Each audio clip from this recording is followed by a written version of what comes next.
Hello, everybody, and welcome to Those Natural Ones.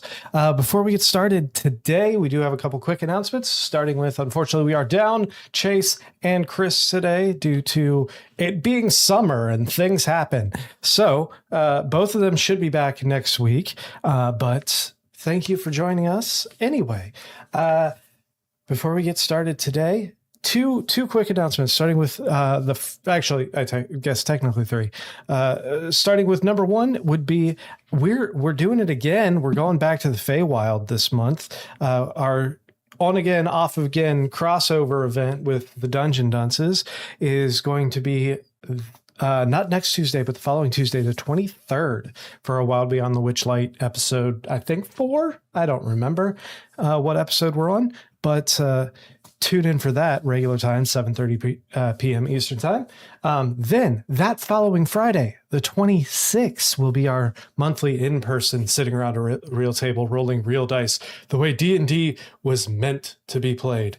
Also, make sure you tune into that one because that will actually be a kind of mid-series finale for a little while due to scheduling and stuff. Intermission, that's a better word for it. Due to scheduling and the fact that I've got a million things going on right now, we are unfortunately going to have to take a little bit of a break, a hiatus from the main campaign for a little while. And we're going to be focusing on leverage for the foreseeable future until my world calms down and I can start focusing more on writing and DMing again. And Dark Sun, absolutely. But so starting on the 30th of this month, we're going to be leverage 100% of the time for a little while, save for, the occasional one shot and hopefully Dark Suns soon as well. But the reason why I've got to take a step back is because I'm sponsoring us tonight. This episode is brought to you by VideoForge, which is an app I am developing pretty much 100% by myself. And I'd like to tell you a little bit about it, if you don't mind. Starting a YouTube channel is easier than you think, but growing one is a different story. Most creators end up juggling a dozen different tools just to stay organized, optimize their videos, and keep a consistent upload schedule. That's why I'm building VideoForge. VideoForge is an AI-powered platform designed to give creators more control over their content. I'm not saying building content with AI. Don't get me twisted. It uses AI as an assistant. It includes an in-browser video editor, a production board that keeps your organized ideas and tracks your ideas organized and tracks your progress, an AI tool that helps generate optimized SEO optimized titles, tags, descriptions based on the script that you upload and you write, and help you stay true to your content while improving discoverability. VideoForge also analyzes your channel's target audience and their viewing patterns to recommend the best upload times and posting frequencies so you can make smarter publishing decisions backed by data. Whether you're launching your first channel or trying to grow an existing one, VideoForge helps you spend less time managing your workflow and more time creating. The closed beta is launching soon, so head over to videoforgeapp.com, that's videoforgeapp.com, and join the waitlist today for your chance to get early access. So, thank you to me for sponsoring this video. But if you would like to sponsor our videos, Scott, how can the rest of the world out there sponsor our videos? Oh, hold on, you're muted. Hold on, you're muted. You're muted. You're muted. Hold on. It did it again on me. Take 3. Go for it. Centered. And hello, everybody. I'm here to tell you about our Patreon, patreon.com/those natural ones. Check it out while we're at break and I'm murdering people. This is the first I've heard of the Patreon tonight. I know. The first that everybody's heard it. Patreon.com/those natural ones. Please check it out. We were recently updated. Took out some levels to get rid of that decision phobia. What's that called, Nick? What's that term? Analysis paralysis. Analysis paralysis. Yes, the word that was invented so they could say it. We have less levels to choose from. So you can have decision precision. Hey, I like that. You heard it here first, folks. You heard it here first. Starting at the low price, about $3.50 a month for our Jabberwocky level, you get some cool Discord stuff. You get to have lots of banners and cool things. Get your name on our tickers. We do have free access to our Discord now, so please check out that link in the description. Ignore my cat. Patreon.com/thosenatural1s. One of the benefits is a weekly shout out to everybody at the Pit Fiend level or higher. So once again, thank you, Les and Flora Marlatt, for your continued support. Please check it out. Thank you. Thank you so much. All right. I think that's it for announcements. We've taken up enough of your time so far. Cassandra, it's been a little over a week since we played last, almost 2 weeks since we played last. I'm sure a lot of people forget what happened. So go ahead and give us a recap of what happened in our last in-person sitting around a real table, rolling actual dice session last I don't Friday. think anyone can possibly summarize the chaos of it, but I will try. We were on a boat, and Gal was meditating for a few days. Duluth was making more ID cards for McLovin. Elena pickpocketed Imsada for that note that was about her that they found. And then Raya tried to make friends with the crew, but got shut down hard. On the fourth day of the sail, a pirate ship arrives with the sunrise. The crew, our crew, was frenzied, and the stressed-out captain tells the forensic artifact retrieval team that we might need to engage with the pirates because outrunning them isn't working. Now, Fart understands that to mean that combat is imminent, and the crew Leroy Jenkins themselves right into battle. The 8 or so pirates might not have been much of a challenge, except that they all had multi-attacks, and all of our dice were broken. It didn't work at all night long. So soon enough, we were all pretty broken too, and bloodied, and out of spell slots.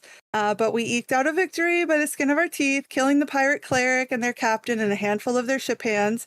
And at this point, the responsible thing to do would be to have been let the group rest, reset, and be grateful that we're still alive. And saved money from not paying the tax from the pirates. But that wasn't nearly chaotic enough for this crew. So instead we chose to commandeer the pirate ship, which went about as bad as can be expected. Many of us ended up literally dead in the water, and the pirate ship sailed off into the horizon anyway. We then learned that the captain didn't even mean to say that fighting was our only option, and that's basically where we're at. Indeed, yeah. Saying you might not have an option is not the same as saying fucking YOLO, go for it.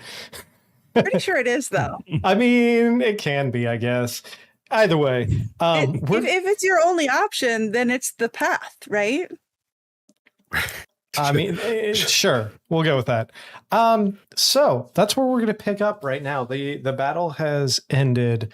The ship has sailed away into the distance. Your ship, both ships were badly damaged. There's holes throughout the side. Yeah, but Doc was of the mending skipjack. ours. Doc was mending, yes. However, mending is a cantrip, and those were big ass holes. So he's slowly making some progress, but only as much progress Yes, they were as big mending. assholes. Big assholes, that's right. So one foot at a time. 1 foot at a time, starting, I'm assuming, as close to the water line as possible, if not below, so try and keep the ship from sinking. Yep. Doc is going around. There are a couple other low-level spellcasters who just have like level 1 spellcasters on the crew that are going through and helping you. You feel like you've gotten to the point where you guys can, if you keep this up, you can keep the ship from sinking for sure, but it's going to be slow going the rest of the trip. So, what are you doing now? I don't even remember if I'm conscious or not. Did I just get drugged back, or did I become conscious again? Wait, wasn't it that I was trying to turn the ship around to try and find our friends who had fallen into the water?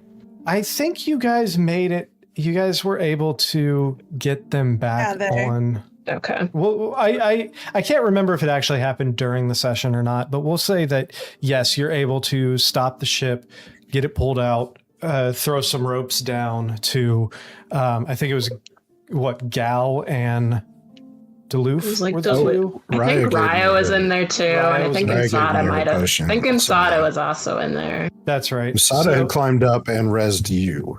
Yes. And Raya and Gal went after me, and at the very end, Raya gave me her health potion. Yeah. To revive me. More or less, we'll say that the ship does get turned around enough to where the ship's able to get up to the ones that are in the water, throw out some ropes, and with the help of your comrades, you're able to get anyone who was in the water back on board the skipjack. How many days was this into our 18-day journey? 4. It was, okay. Day 4. We're doing great, guys. Yeah, slowly but surely. Casting mending. I think I'm just going to sit here probably hours. Just like, might as well just get like a paddle and start rowing the boat too. Hours, potentially days of casting mending. Duluth is sitting there licking his wounds. I don't even know if I have the energy to lick. That is fair. So, what are the rest of you doing while Duluth is holding himself together mentally? I mean, like mentally using his mental power to hold his tendons together. And the doc is currently mending the ship. What is Helena and Raya? What are you two doing? Helena is also helping with using mending. Gal said he would be healing the crew and tending to the crew and taking care of any death rites for any that passed. Easy enough to do. How he stated it. Go ahead and roll me a d10, please. Raya is physically mending with needle and thread the sail. Love it. Wherever she can. Yes. Dice. Or whatever the rest of those fabric things are called. Sails would be the biggest ones. I don't so. 9. Oh no. It's 9. Does that mean 9 people died? Yeah, that's exactly what that means. Oh no. So unfortunately, 9 crew members perished during the attack, most of which were manning the guns downstairs, and the shrapnel from the side of the ship basically exploding in took out quite a few of them. There were a few on the deck that unfortunately caught some crossfire. Some of those arrows that kept missing Raya or Duluth ended up in a couple of the sailors on the deck.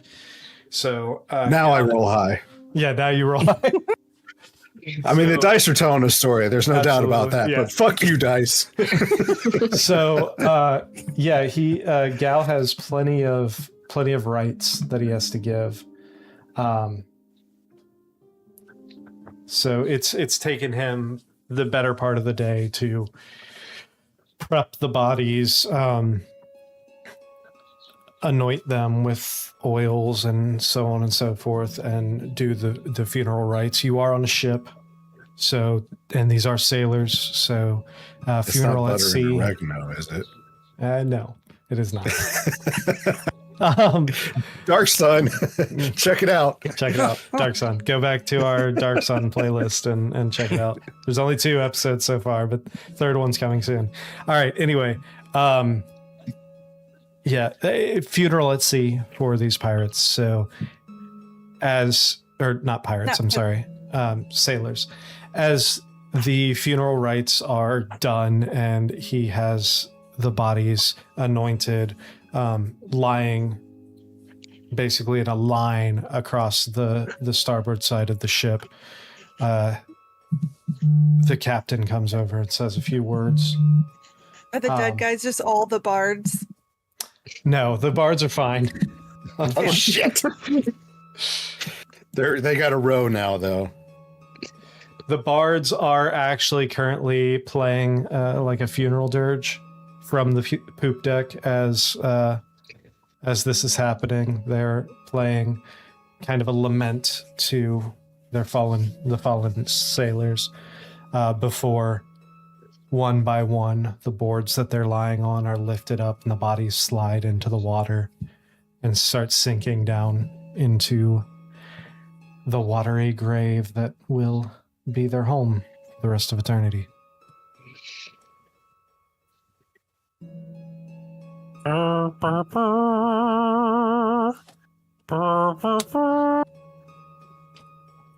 pretty sure it's the Titanic song. Oh, That God. I'll never let go. So, is there anything else that you want to do at this moment in time? No. Nope, I think we're just trying to fix things. Doc. Is it still floating and like It's- there's still sails? Are we moving in the right direction? Yes, it's not quite the same speed that you were getting last time. It is floating between Doc and a few of the other deckhands, either with magic or with good old-fashioned timber and nails. They're slowly patching the hull. Raya is doing her best to patch any holes in the sails. Over the course of the rest of the evening, sails are replaced. Any sails that were ripped were pulled down and replaced with other backup sails. Ships like this usually have at least 2 sets of sails. So while they're pulled down, Raya is tasked with mending any rips, tears, holes, so to speak. But as of right now, it is moving. You have a couple options placed before you. You can either continue to mend while you move. The going will be slower and it'll probably add another 4 to 5 days to your journey.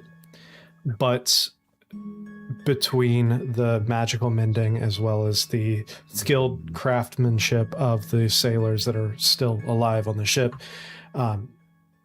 you could get it into a relatively decent condition over the next few days. And then you could potentially try and make up some time. But you're looking at probably an additional 4 to 5 days journey. Option number 2 is pull into the closest port and have professional shipwrights mend the ship. You'll get faster speed out of the ship, but you are probably looking at being in town for probably somewhere, you can estimate probably between 7 to 10 days while they fix the ship. But your hull integrity will be higher. You'd be able to withstand any additional confrontations. Whereas right now, it would be kind of you would hope to not run into another confrontation. And if you do, hopefully end it quicker. Where are we? Like, what would be the nearest town? Let me pull up the map. 4 days out, you would be probably... Let's see. Ew, what is that? Gross. Let's see. I can't remember something. Hold on.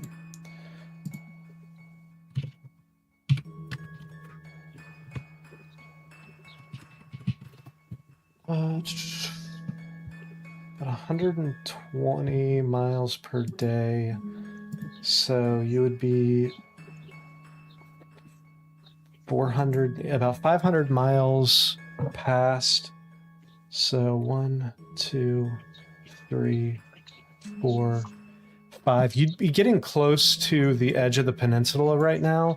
Your options would either be well, Scott's gonna hate this option. Duluth won't realize it, but Scott, you're at this point your closest option. You're kind of between 3 different options. You can either turn around and go to Fuhan Ran, which is a very small town, but it's not necessarily close to the dock, or it's not very close to the shore, but you can assume you kind of remember seeing some docks there. It would be kind of a guess whether or not there would be shipwrights there. You could continue around the peninsula for another probably 200 miles or so to Hong Lat, which is a small fishing, like naval and fishing village right on the coast. Which did you say Hong Lat? Hong Lat, Honglat. It is a fishing and naval village. You would know that they more than likely have very talented shipwrights there, so it'd probably be a quicker repair, but probably still at least 6 or 7 days to repair the ship.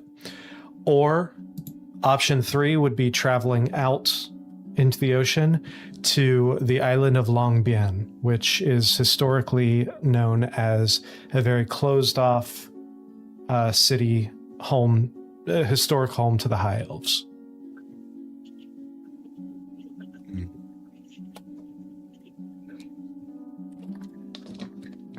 Does the captain not have, like, preference? Captain, well, I don't know. Now I'm afraid to give you the captain's word because you might take it as gospel. The captain being he's a professional, so his word is gospel, right? The captain being the captain of a sailing vessel, his first thing he would say is, clearly I would feel more comfortable if my ship was completely repaired, but also we've got to get these bards are barking down my neck. Well, are we going to get there in time? We got a show, we got to perform, and blah, blah, blah, blah, blah. So, to be honest... The last thing you should pay attention to is fucking bards. I think we should go to Hongla, and if the bards are giving you a rough time, then you can give them a rowboat and they can sail themselves. I mean, whatever is the Brutal. best place to get your thing fixed is where we should probably go. All right, if you guys want to take the time to fix the ship, then we can fix the ship. Unless, Doc, unless for some reason you think that you and some of my men on here are formidable enough to do it yourselves. Just keep feeding us the materials, and I'll keep working on the ship. Well, that's the other thing. We're probably going to run out of materials here soon enough.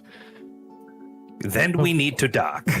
Doesn't that magic you have, doesn't that kind of like make materials itself, or do you need to actually have ship? It mends things together, but it does it very, very slowly. As you can see. Doc might have all the materials in his little bag of holding, but... I don't have things for fixing a ship in my bag. I don't know what you have in your bag. You won't tell us. No, you sure don't. It's not my bag, baby. In either case, it seems that it would be the prudent move to find a place that is more amenable to ships and the repairing thereof. Yeah, so Honglat. That does sound like Honglat, doesn't it?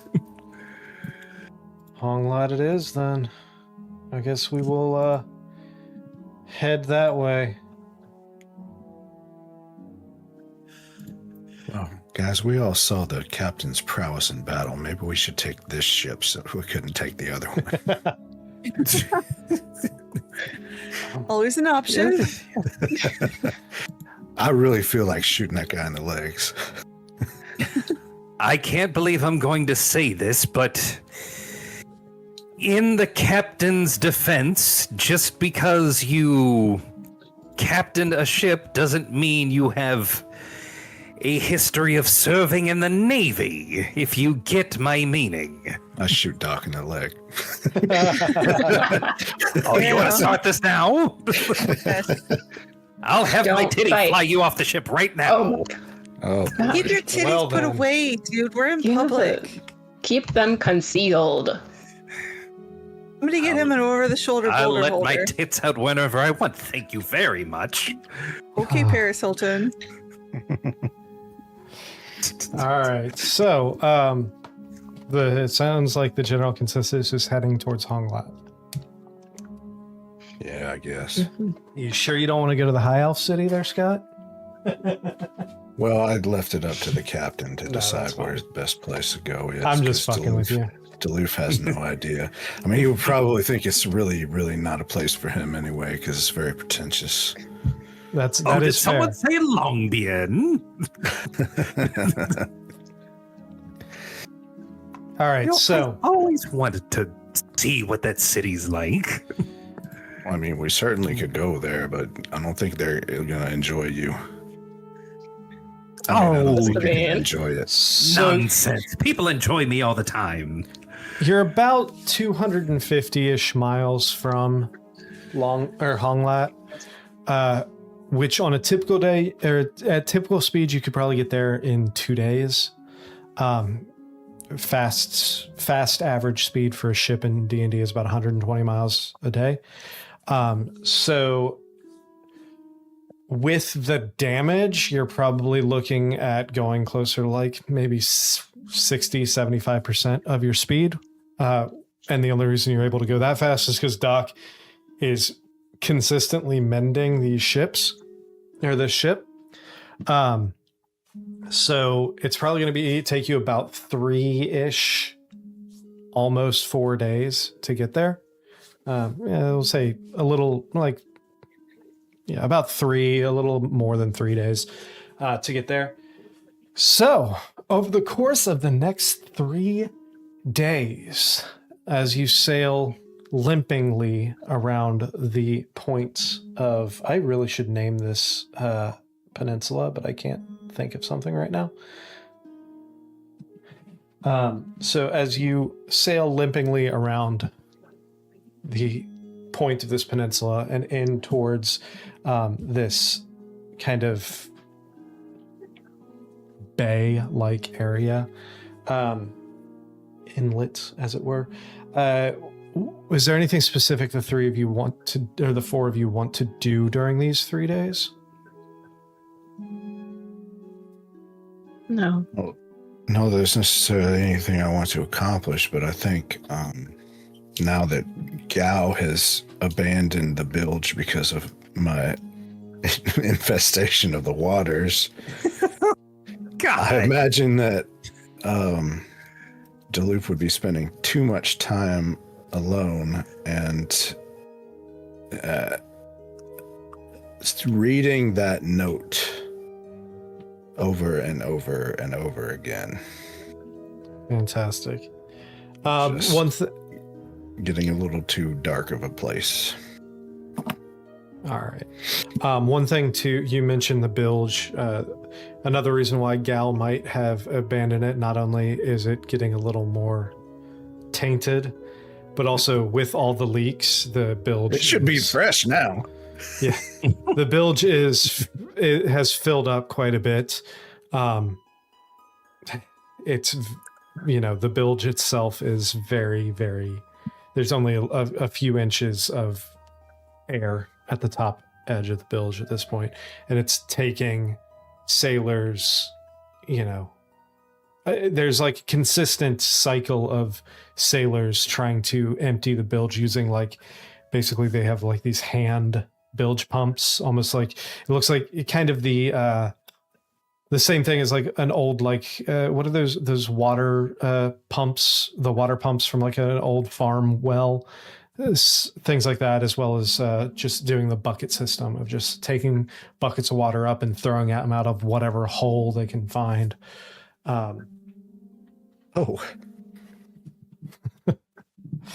So yeah, as I'm mending this ship, my flying mechanical wonder that's able to lift up to 100 pounds, while I'm mending, will be like carrying buckets of water up and out to help fantastic as well. All right. Over the course of the next 3 days, hold on, let me pull this up real quick so I have it. We're going to do one real quick. Somebody roll me a d20. I'm on I it. already killed 9 people today, so. I guess it's my turn. You said D20? D20. 14.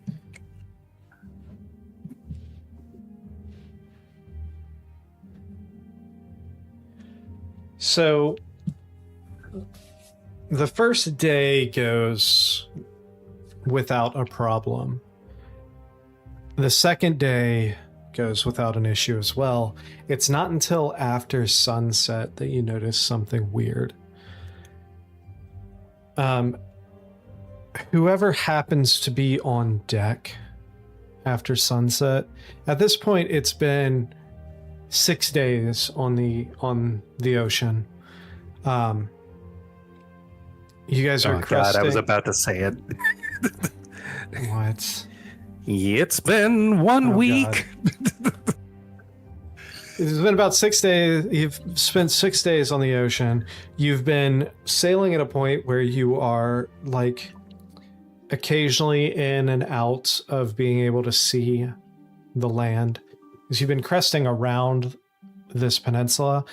So you're never, but due to ship traffic and underground like reefs and stuff, a lot of times the ship has to go a little bit farther beyond sight of land to get into safer waters and open trade routes.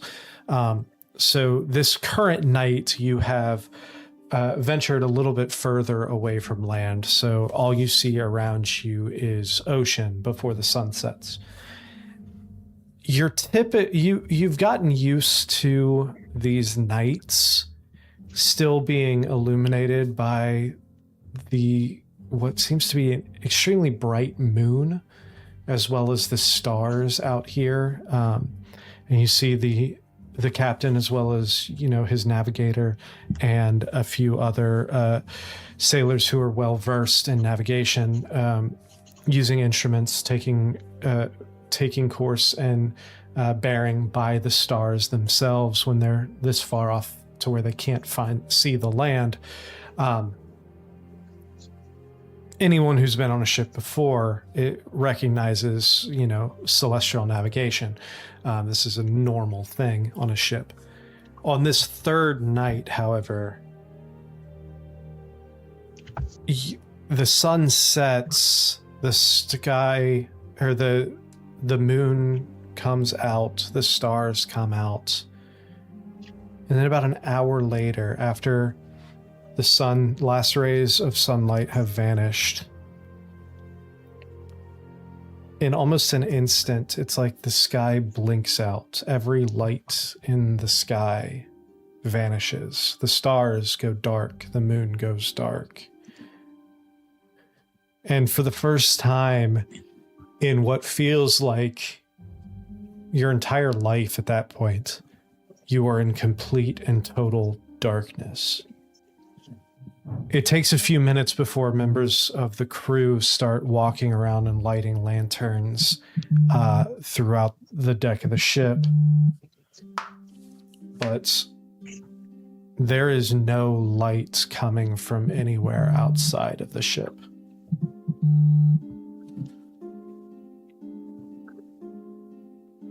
I begin casting dancing lights.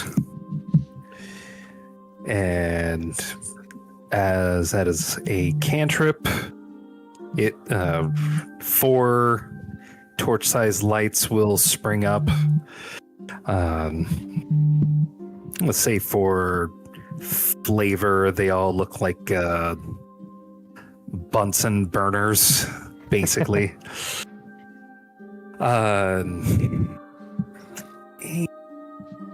And yeah, realizing now that's a concentration spell, Doc will seem to have a bit of a wincing, scrunching face, as much as can be managed on a Dragonborn, to try to help with the light situation. Easy enough. And there's enough torchlight and dancing lights and all of that that you're able to see the deck of the ship fairly well.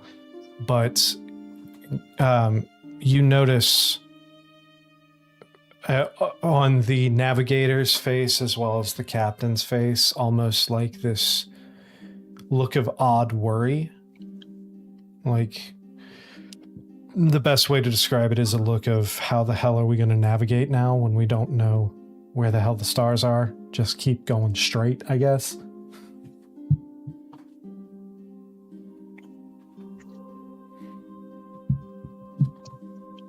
Do they say anything, or is it just a look? Mostly, if you were close, are you going up to like where they are? Yeah. I'm assuming that like once the lights go out, like there's probably going to be amongst whatever sailors are left, someone saying like, "There's no stars in the sky" or something. Yeah, there's like general murmuring and chatter about where did the stars go? I've never seen this. I didn't see any clouds. It's like they just vanished. There's no indication. It's just dark. And you hear like general just chatter about how odd and unnatural this seems. And as you walk up towards the captain, you kind of see him looking over towards his navigator, who is this other water genasi female with kind of long, almost like sea green hair pulled back into a tight like French braid all the way up her head, and these like green eyes, this kind of pale skin, and these kind of gray, bless you, gray leathers with kind of green. Muted, like, right? Yeah, it was. Okay. I just happened to look over you when you sneezed. These green like seaweed embossed. Because it was loud. Just making sure. You spared us. But you see her looking, and she's got a sextant in her hand, as well as there's a small table next to the wheel that she has a few star charts laid out, and she keeps like frantically looking, and she looks over and she's like, I don't know, they were there a second ago. You saw that they were there a second ago. And he's like, yeah, no, I mean, the best thing we can do right now is just try and continue to go straight, and maybe I'm gonna cut it about 15 degrees to port, so that way we're slowly edging in closer to the land. Maybe we can pick up the land and be able to navigate off of that. And the woman kind of looks back at him and is like, yeah, I guess if that's what you think, just make sure you keep an eye on. And she's like, look, she flips over to this chart, and she's like, right at the tip of the peninsula. Don't forget about the reefs up there, the hidden reefs. So make sure you keep enough distance away so we don't run aground. They just have this like back and forth banter. Look at them, look up in the sky, see absolutely nothing.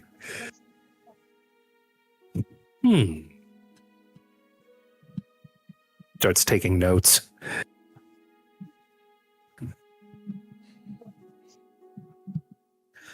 And yeah, I'm just gonna document this starless phenomenon. Does the cartographer keep star charts too, or is it just land maps? Only land. I'm not a sailor. You could just be really into astrology. I always wondered that with when I played Inniselli, because these circle stars druids who was all about star charts, but he probably didn't know anything about the land. To get the two of you together and you know where everything is. It's like you would never lose anything if you put the two of them together. You'd also probably break the world. Yeah, there's that too. Yeah, the Doc, the second astrology is brought up, is it's astronomy. Not trying No, to... I'm pretty sure it's astrology. Oh my god. Star charts and stuff. Yeah. You should know this, Doc. You're a scientist, and astrology is like the scienciest science there is. Give me 2 minutes. I need to go do dad things. Keep up this weird conversation. Yeah, this is like Especially forensic astrology. Yeah. okay. Right. There is Astrology. I'm pretty Nothing sure I else. heard my horoscope from Doc the other night. What did he no. tell you? You misheard me. I was telling you a story about the time that I spotted a whore in my scope. Whore? That was a very No. different tale. I No. don't think this is the Never have Doc I. would tell. Never have I ever entertained You've told me about plenty horoscopes. Yes, I have spotted many a whore in my scope. That is a Why are you looking for different so many thing. whores? He's what we call a Doc. voyeur. Oh my Doc, god, Doc, Doc. what are Okay. what are my lucky lottery numbers this week? Who am I Always not? included in the horoscope. Who am I not compatible with? It better not be me. There are. Wait, can you do the There star is chart a- for our friendship? There is a short list of things I find the least scientific in this world. And in my top 5, you can Essential find oils. astrology. Do you have? I don't know why you essential disparage oils? science like that. Nobody needs to look at the alignment of planets to tell them why they're either a good or terrible person. I'm gonna have to talk to the astrology professor at Waldenberg University. This is an outrage. Pseudoscience. I'll have no more of this. Astrology. Do you Unbelievable. have any crystals? Can we charge those? Okay, crystals, those are a completely different thing. Crystals Crystal charging is definitely a thing. crystals charging is definitely a thing, but Crystal astrology charging is absolutely a thing. but astrology can get right out. All right. So, Doc, I have an Okay. ache in my knee. Do you recommend an essential oil? Yes, let me put some king's foil together and rub that with some essential oils here, and Athalis. All right. Anyway, rubbing him myself. I'm rubbing me himself. That's. It's actually a little higher, Doc. I'm gonna. No, I think I got the right spot. Don't tell me where I hurt. I'll tell you where you heard in a minute. LootEmery69 at gmail.com. You hurt Okay, that one I deserved. All right. I So, fell backwards into that one. is there anything else as the stars are still seem to be veiled? Is this? So this is the. How many nights do we have left? You would have one more day plus to get there. Okay. I think I wait until the next night for what I'm gonna do. All right.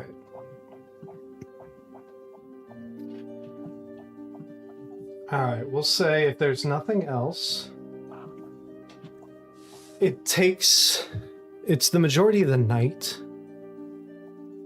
that the sky is still dark. It's only right before daybreak that you start seeing the stars poke back through. None of you are entirely sure why, because it didn't look like clouds or anything like that. But what day of our travel does this happen? total day, this would be the night after day 6 going into day 7. Okay. Means absolutely nothing. And doesn't mean anything, by the way. What time of day, like right before the sun comes up? Like, if that's even a calculable thing. Like, what time of day is it? Like when the stars are visible again. Oh, probably about an hour before sunrise. Okay. So it goes from like an hour after sunset to about an hour before sunrise when the sky is veiled. Roughly an hour before and an hour after. Okay. And yeah, I'm just documenting. Fair enough. All right. Last day of your journey towards Honglat.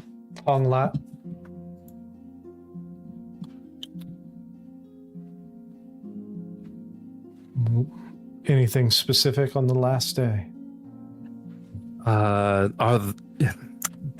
there on the sides of the ship holes for getting oars out to row the boat?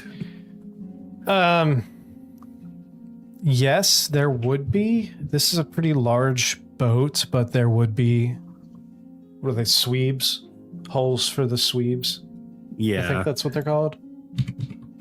Sweeps, I think, with a P. Forgive us, general audience. We are not seamen. Yeah, sweep. Sorry.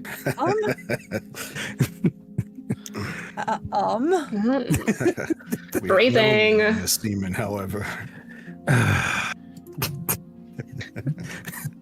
God damn it.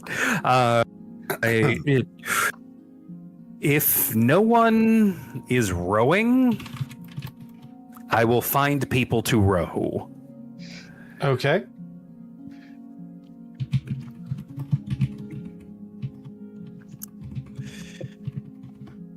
And if there's enough room for the bards to assist with rowing,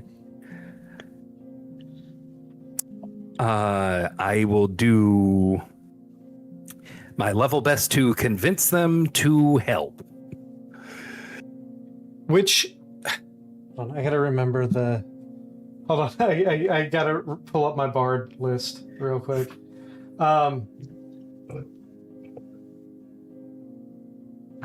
There's the two who are already helping are going to be the half orc as well as the dwarf, the half orc male, which you would know at this point as Drogon. That's not a doctor. Drogon. No, Drogon. not Dr. Dranzel. No, Drogon. And he's a Mr. Yeah, Drogon Mosshide, and the mountain dwarf whose name is Boric Ashmantle. Those two come over and have been helping you kind of since the battle with some of the repairs. Neither one.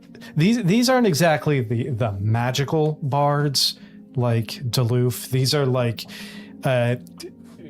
musicians. This is Chris Pine from Honor Among Thieves bards. God, they're catching musicians. astray already. Yeah, they're musicians and like They dropped out of college talkers. and just started making music too early. Exactly. Thanks for the Mr. Pibb reference. You said it wasn't the doctor, so I figured it That's was right. Mr. Pibb. Look, But- Edgin the Bard was just really into the social part of the game. Right. So, the two of them have been helping throughout most of this. carrying supplies, as well as both of them are very like muscular. They got high strength rolls. Let's just say that. So they've been helping with the repairs. They're over there helping row with you. The other 4 have been making, well, 3 of them have been making themselves useful in one way or the other. Silva, the one who you spoke with, has been helping out in the kitchen, the galley, helping to feed everyone as they are working. The halfling has been kind of moving around on deck. He seems to be, the thing about him is he seems like he's never standing still. He's always he's like ADHD incarnate, like constantly moving, constantly finding something to do, which a lot of that ends up a lot of the busy work on deck, like cleaning, as well as, you see him hoisting sails and tying things off and just kind of moving things around and just anything to keep him moving. Whereas the Air Genasi and the Drow females both are just kind of helping. I would think that they, at least Zephyra, the Air Genasi, would be helping Raya with a lot of the mending, whereas Valus kind of holding to herself a little bit, and I would say probably also helping with a little bit of the mending of the ship itself. She would be down there helping you row as well. One person you have not seen anywhere is Kaler, the wood elf male who seems to be like the leader of the group. He has been kind of hiding in his cabin, as it were. Oh, I'm not going to let that stand. I'm going to fucking knock on his cabin. As he comes out and you see this half-elven, or I'm sorry, this wood-elven male walk out with no shirt on and just like leather breeches, kind of step towards you and is like, "Can I help you?" Long, curly, dark hair kind of flowing behind. How goes the repairs? Actually, yes, you can help me. And yeah, I'm just going to do my best to pull him out of his cabin and shove him toward an oar to row. As you try and pull him out of the cabin, he'll be like, "Actually, I was wondering, would you be so kind?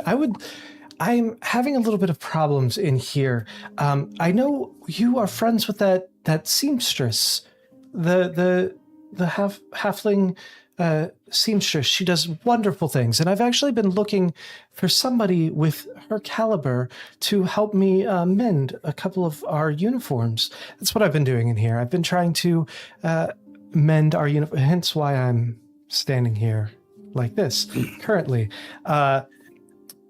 I would love to help you out. I really would. But unfortunately, we are on a tight schedule. We have to be ready to perform. Be damned.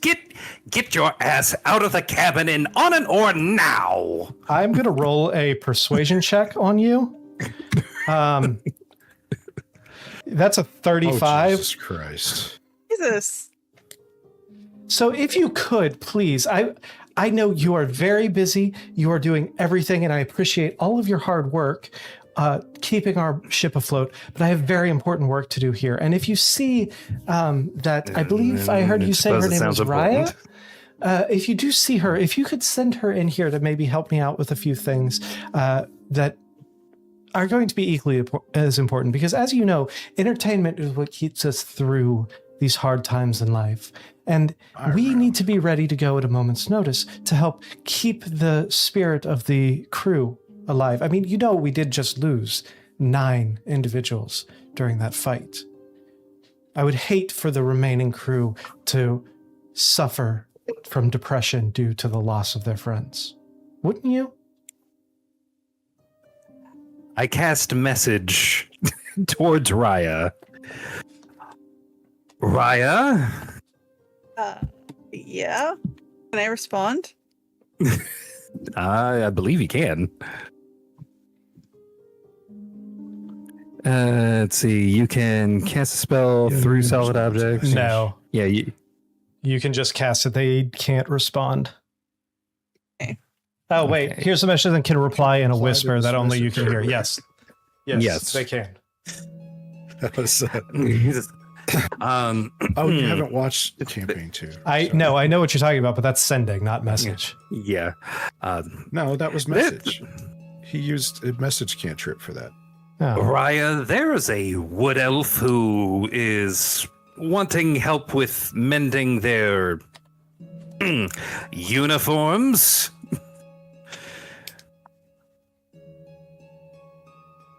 If you have any interest at all, you can reply to this message.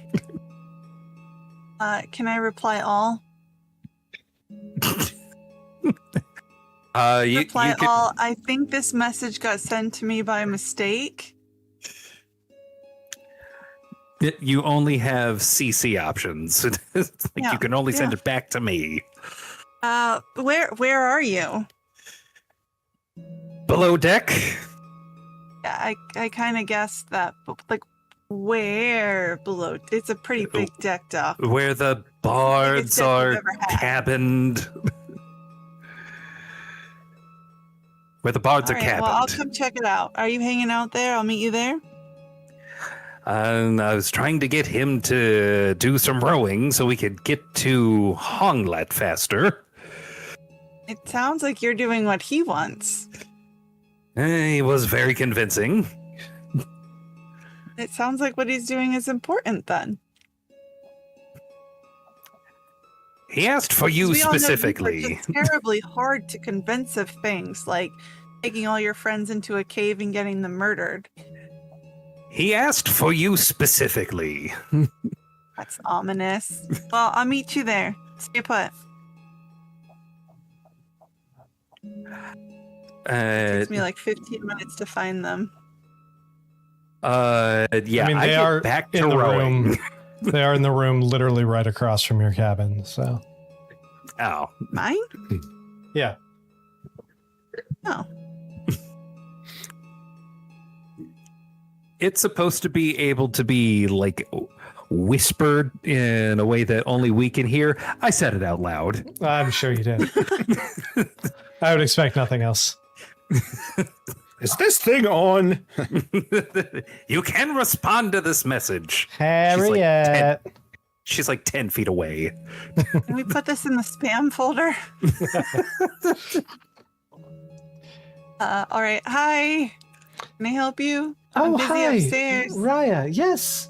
Yes, I'm glad you came. And you see this, like I said, this wood elf man standing there with no shirt on, chiseled from head to toe, kind of like bronzed skin. And he's just like, yes, I need some assistance. Unfortunately, my tunic during that fight, I took a nice big piece of shrapnel, and he holds it up, and kind of like the sleeve itself, where it kind of hangs down below, there's like a big gash right through the middle of it. He's like, unfortunately, I took some shrapnel right through my favorite shirt. And unfortunately, we have to be ready for our performance the second we arrive in Hofsasel. So I don't have time to procure a new garment. And I was really hoping that you would be able to assist me and maybe patch this up. I mean, I don't particularly mind. I'm happy to help, but Fantastic. we do have like I think the captain said we're going to be in port for like 10 extra days. Oh, I'm sorry. What? This is the first I'm hearing of this. I will talk They to the have to captain, repair but a boat. if you could, please, I would, and if you could get this back to me as soon as possible, preferably tonight, that would be great. Thanks. And he shuts the door in your face. I'm And- going to take the jacket and I'm going That's a- to go up 25 on the by the persuasion sail. check. I'm going to take the jacket. Well, you don't even need to because Kaya's happy to help. I know. I'm going to take the jacket and I'm going to go up by the sail, though, so it looks like I'm still working on the sail and nobody else bothers me. And I'm I going to love help that. repair the jacket. I love that. I thought you were going to sew it into the sail as a patch. That would be fucking fantastic. That would be All fun. patched up. Look, I fixed the hole. You told me to sew the jacket. You didn't say to what. Fantastic. All right. I'm just surprised that they took any damage at all since we didn't see them during the battle. Oh, he would. If you would have Humans were looked shorter in the than cabin, machines. we'll say that one of the two of you looked in the cabin that he was in. You would have seen, like, on the outside of it, there was one hole where a cannonball actually entered the cabin that he was in. Which would generate a lot of shrapnel. Yeah. He was It's like a free danger window, adjacent. a porthole, if you Shit. will. Yeah, he was. He was like danger adjacent, just enough to ruin his shirt. I hope he didn't break a nail. Is there anything special about this shirt, like visually, or is it just like another? Is it like Make me his lucky shirt? Make me a perception check. Perception. Natural. Oh wait, I'm a halfling. I'm a halfling. You are a halfling. Try it again. Stupid natural one. That's all I ever get. God damn it. 7. It's not much better. It looks. I mean, there's nothing overtly special about this shirt. It's. You can assume it's just his lucky shirt. It's his favorite It's shirt. like lucky underwear. Got it. Yeah. Is it at least clean, or am I touching something disgustingly dirty because he never washes it because it's No, lucky? it's clean. Like, this guy is. You can tell he is very particular about his stuff. He wants everything. Like, the few times that you have seen him, everything has been pristine, pressed, and cleaned, and his hair is immaculate. And he definitely takes pride. Every member of that band takes pride in their appearance. And Well, since Raya does too, I'm gonna attempt to sew it in a way that it looks brand new. Even though I don't like the guy. It's like you still got to show that you're good at what you do.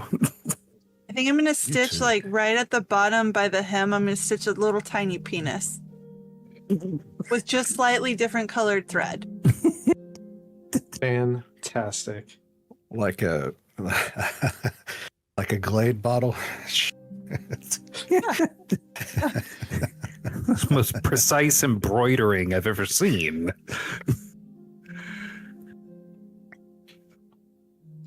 Fantastic. Oh, you embroidered his name on it. It's at least got his initials and a note from Mom that says, "I love you. Good luck." All right. So, Duluth, is there anything you're doing before hitting port? Yeah, that night.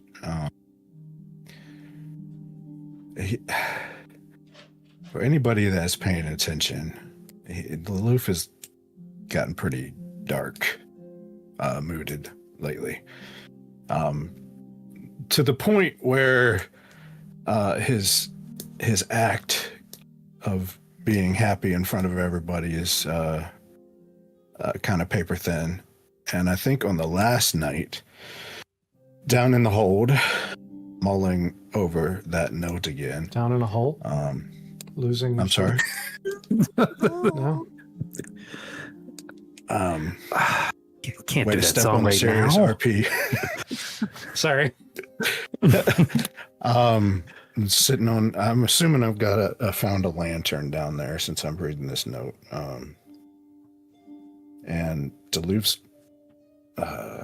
taking his shirt off, And Nice. he's got, again, don't step on it. He's got one of his daggers out, and in one hand and the note in the other. And he's going to crumple that note up again and stuff it down in his pocket and take the hood off of that lantern and run the blade through the flame. And then he's going to lean back a little bit, and right where that symbol in his flesh is, he's going to take that dagger and carve it out. All right. Holy shit. Make me okay. This is going to be a couple different things. First and foremost, make me a Constitution saving throw.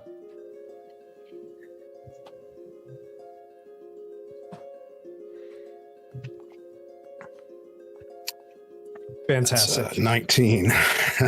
So you don't pass out. Good So- Lord. You don't pass out from the pain, but you are, in essence, flaying yourself alive. I'm going to let you decide how much damage you think you should take from this. Well, it's right here on above his ribs, right? Yeah. All right, so it wouldn't be going too deep. It would be Right. He wouldn't be cutting through the ribs. I'm not saying But, I'm not saying necessarily just physical damage. I mean in a combination of the physical damage of you slicing yourself plus whatever potential psychic or emotional Okay. damage might come from that act and from he's- attempting to sever that connection. He has been mulling over this note since he found it, and ever since Gao left, he's been by himself down there doing it. And so I feel like he's built up to this a lot. He feels like a puppet on a string, and he's fucking sick of it. Okay. However, I understand it's magical in nature, and there might be some psychic damage from that. I feel like physical damage, it would be a stab from a dagger. So it would just be Okay. regular dagger That's fine. damage. Yeah, it's not deep, but it is a big surface area. Sure. Okay. That's But we'll you're going to have to tell me about emotional damage. I mean, he's been psyching That's himself fine. up with this. go ahead. I think that you have a good grasp on it, at least currently.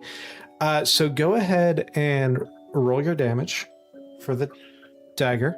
And I'll tell you too, which I didn't mention, I forgot to, is he partly wants to see if it's going to fucking grow back. I assumed as much. All right. So, dagger. 1d4 plus dex.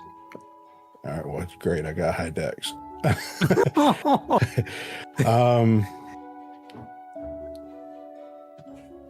I must not have it. I must not have it equipped. Okay, we'll just do it with the die. 1d4. My dex is +3, I believe. Let me So make sure. 6 points of 6 damage. So you carve this chunk of skin off with the heated blade kind of cauterizing the wound as it goes through. Also disinfected as well because of the heat. So roll me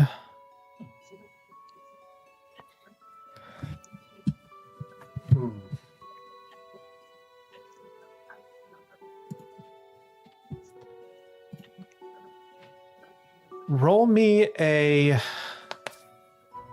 D2 real quick.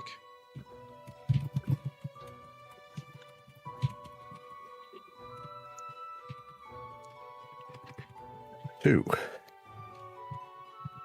All right.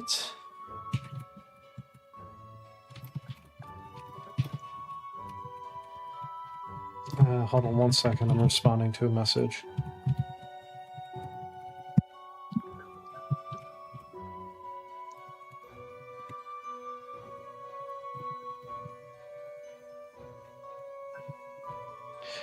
So, after you cut it off, you notice, at least initially, there's nothing underneath. There's just the blackness of your scales, your flesh. However,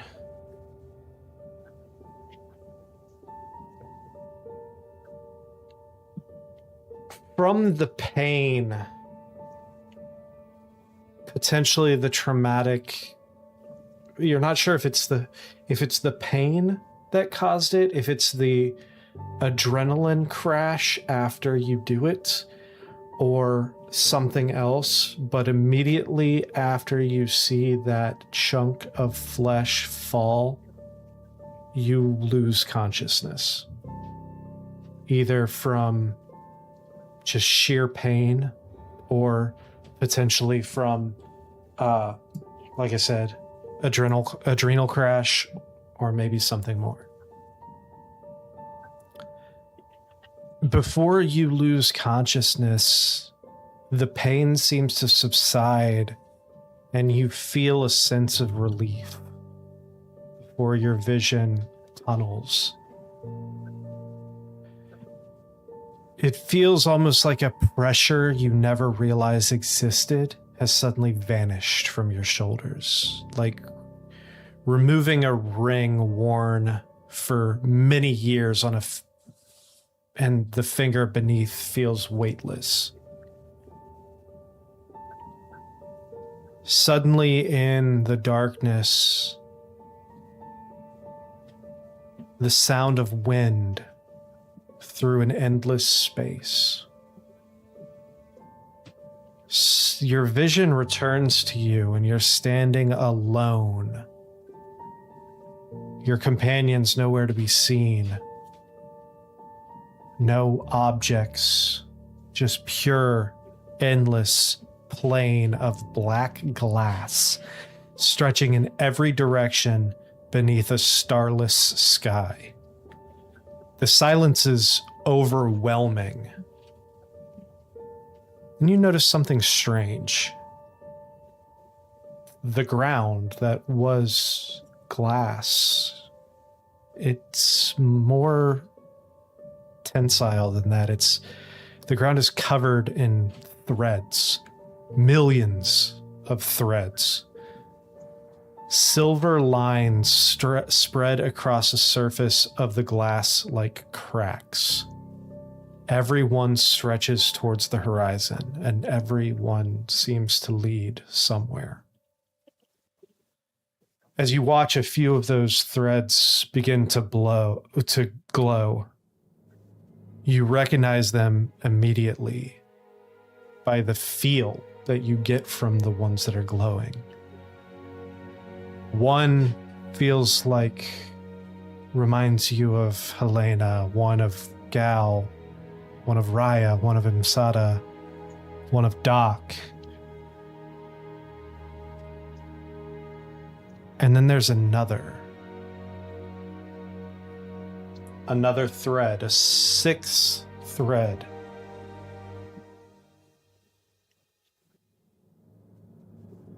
And I should have looked this up. A sixth thread. I didn't tell him I was doing this, guys, so he's improv all this right now.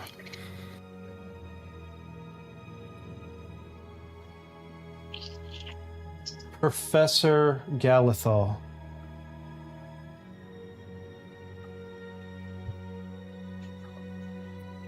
These threads stretch away into darkness, connecting to something that you can't see.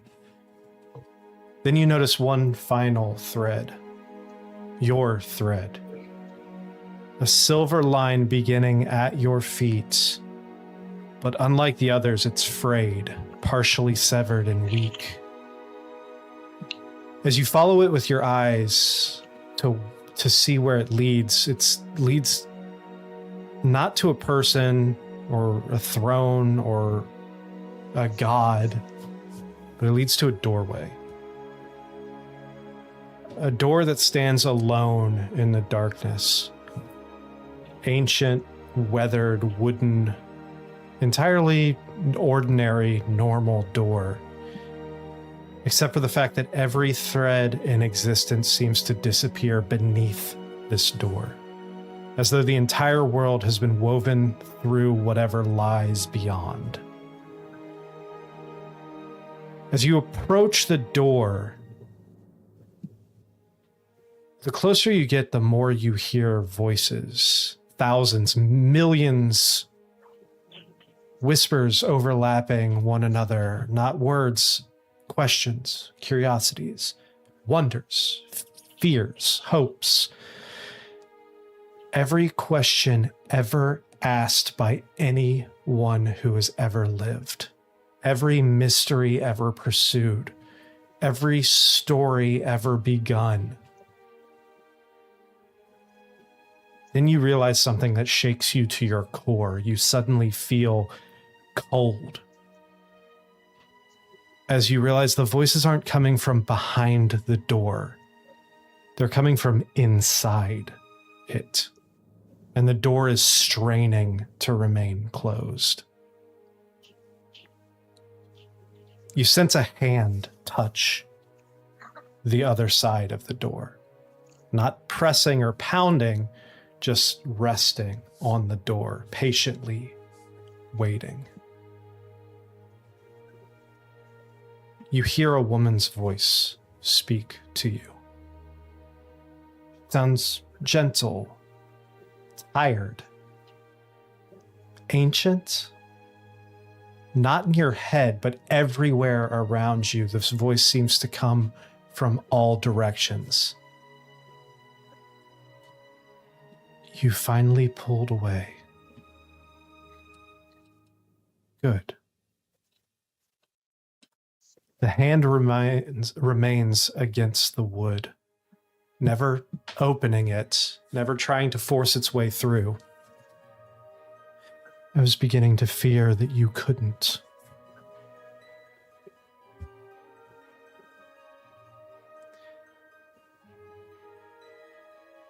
Is there anything you would say or do at this point? I think I'd reach up and touch the other side of the door where the hand is. You feel coolness. And while the door appears to be solid, you feel what the sensation almost like thousands of ants or small objects kind of maneuvering beneath your palm. For as solid as this is, it's not one object. And it is constantly in flux. I think I'll just kind of say weakly under my breath, what do you want from me?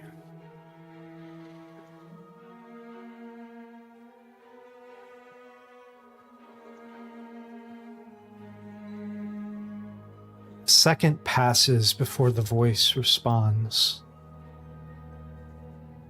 Curiosity always finds the locked door.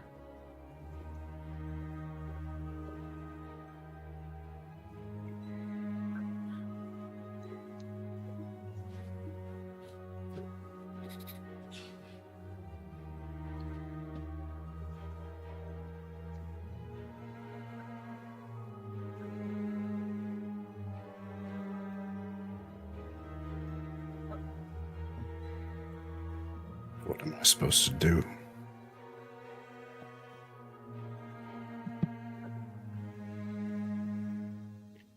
Your destiny is pre-written. It is your choice whether you follow or stray from the path before you.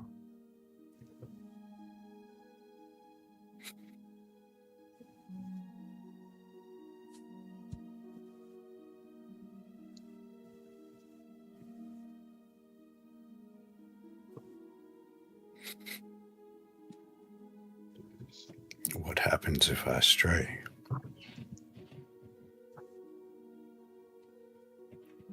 That future is not yet written.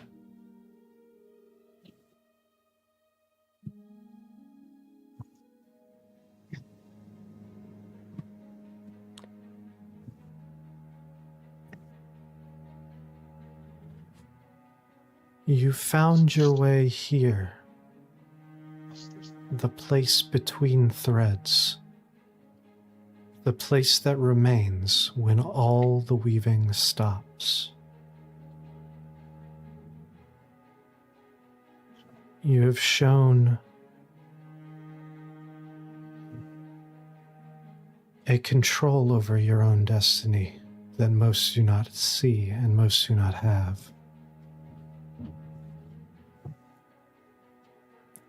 It is up to you what path you take. Then why do I feel like a puppet on all these strings? You were woven to fulfill a destiny as part of the seven. You were put on a path to fulfill that destiny.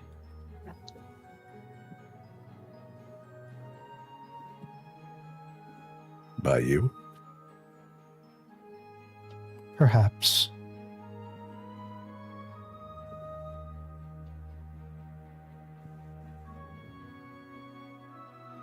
It depends on which part of me you know.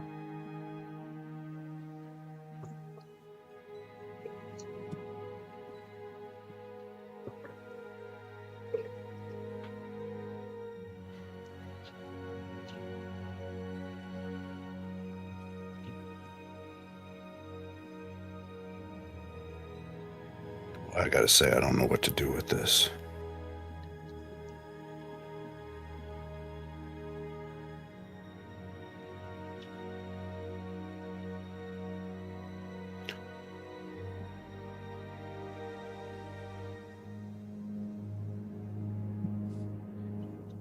As your Go ahead. vision.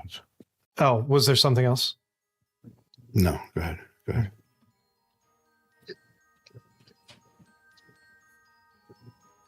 As your vision begins to fade in this room that you're in, starts to leave, the voice speaks out one last time, not sad or angry or manipulative, almost relieved, and says, "The world thinks the danger is that I return." And as her hand pulls away from the door, "No one ever asked why I stayed." And as those last few words leave her voice, you notice that the sound, the voice, draws quieter and quieter as the world itself fades, as your eyes open and the real world takes its place. The door remains shut. The threads remain silent as you awaken. And as you process all of that, we're going to go ahead and take our break. So before we take our break, Emery, why don't you give everybody a rundown of all the things that they can do to support our channel?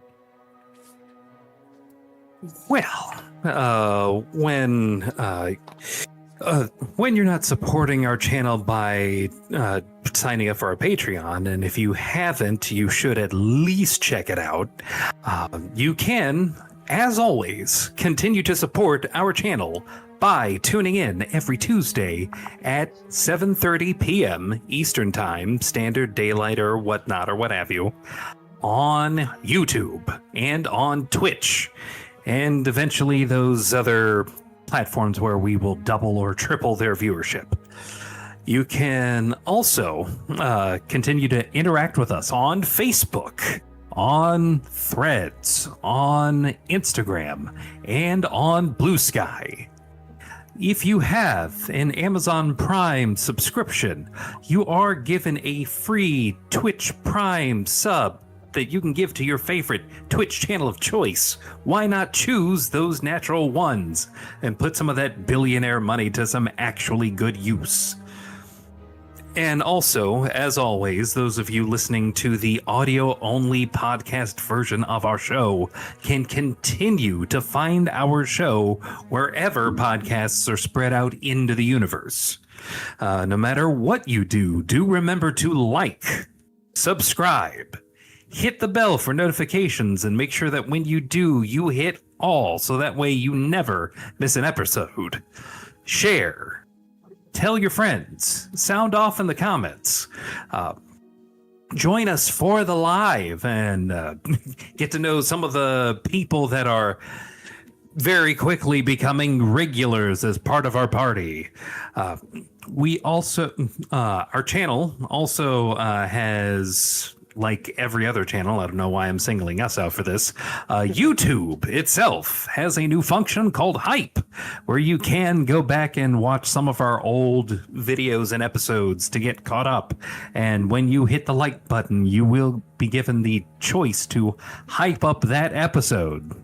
Every time you hype, we do gain more visibility in the algorithm, so more people can also find us and join the party.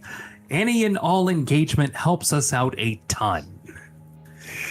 Thank you, Emery, and thank you all for watching. Give us like 10 minutes and we will be right back.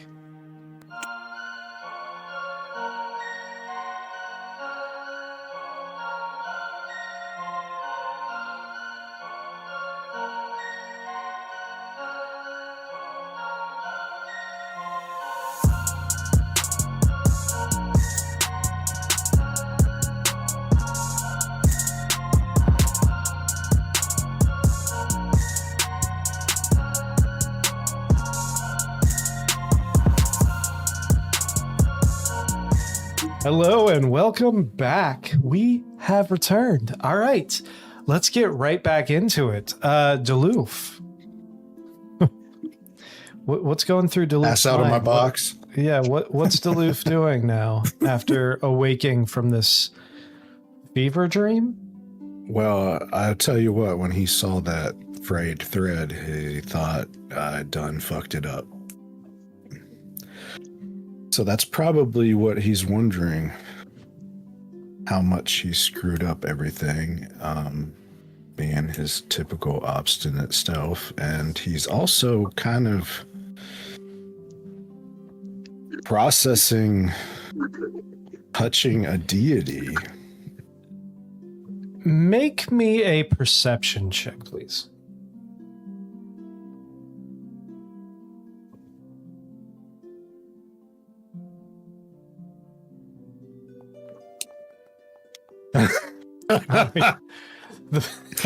Wow. Natural one, everybody. Those natural ones. All right. The pain Really earning the name tonight. the sting of the pain is making it hard to Hurts. focus at this point, so you don't really notice anything. And there's a worry compound in that as well. Yeah. So, do you just hang out there, or are you? Yeah, and He's I'm not gonna heal. I'm not gonna heal myself. Yeah. I'm gonna live with it. Is this going to be Duluth's little secret? You're going to let it get infected. Well, that's why I burnt the knife, man. And that's why I'm hanging out in salt water, okay? Oh, ow. Yeah. Owie. He partly wants to know just how on these strings he is. He wants to know. He wants to see if it grows back. He wants to see.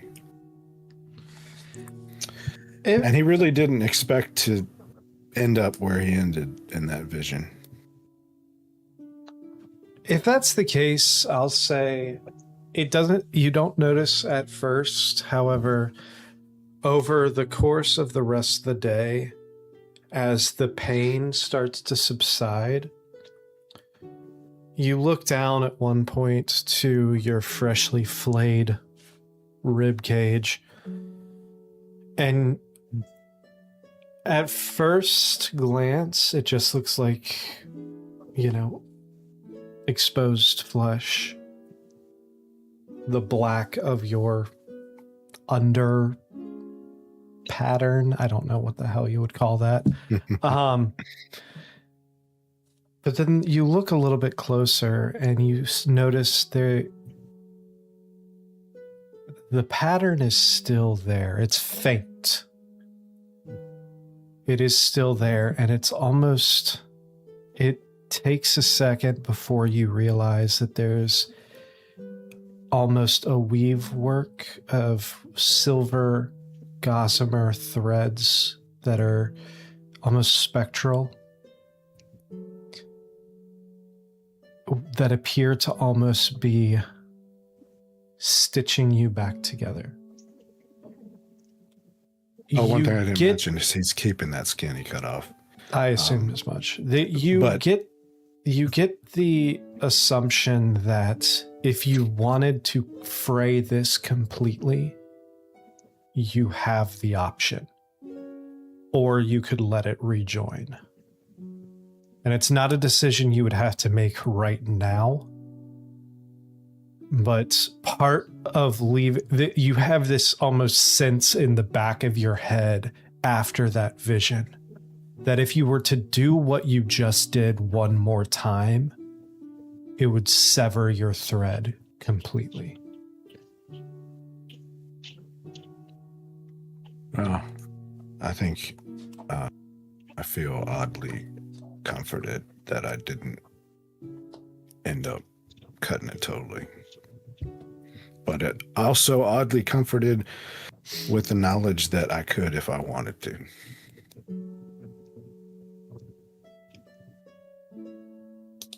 So I would probably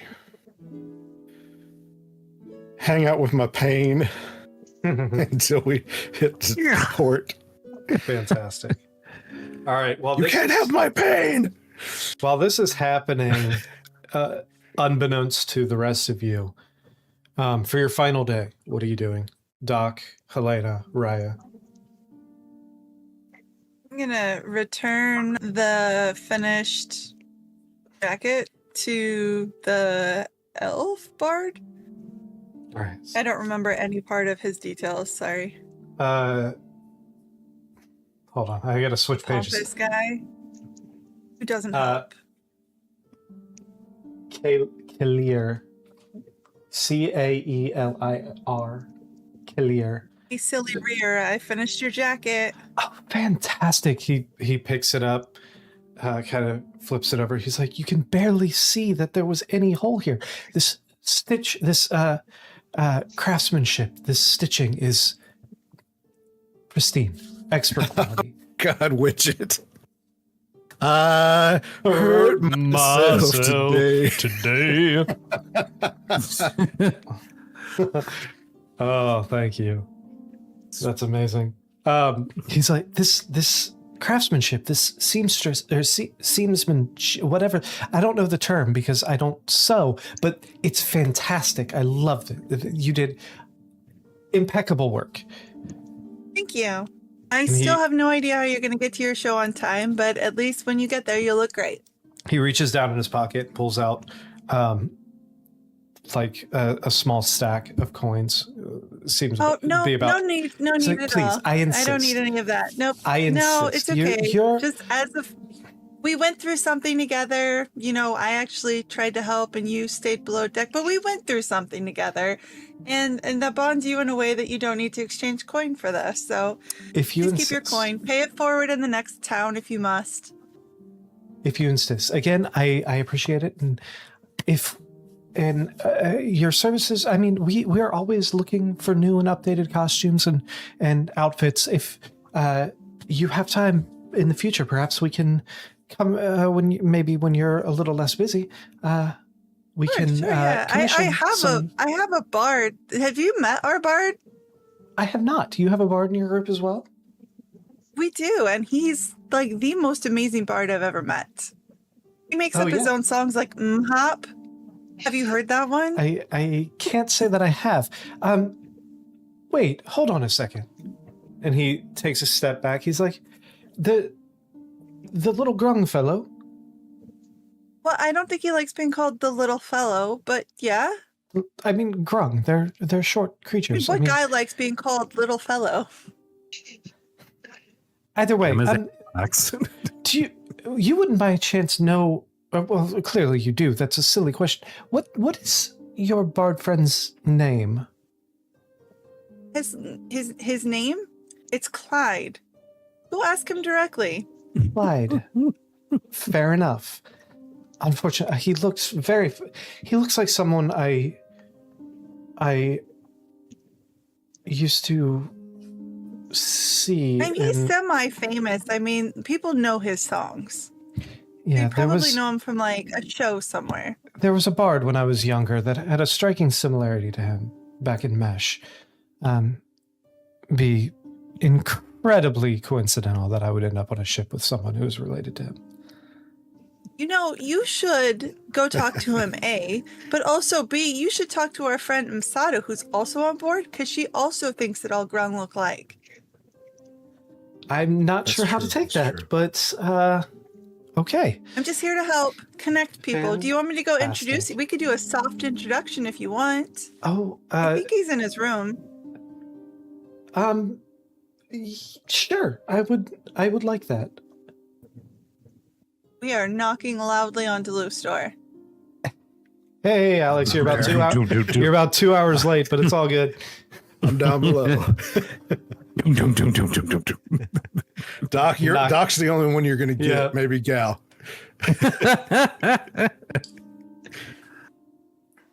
You missed, Alex. You missed some epic vision questing a little bit ago. So Some self-flaying.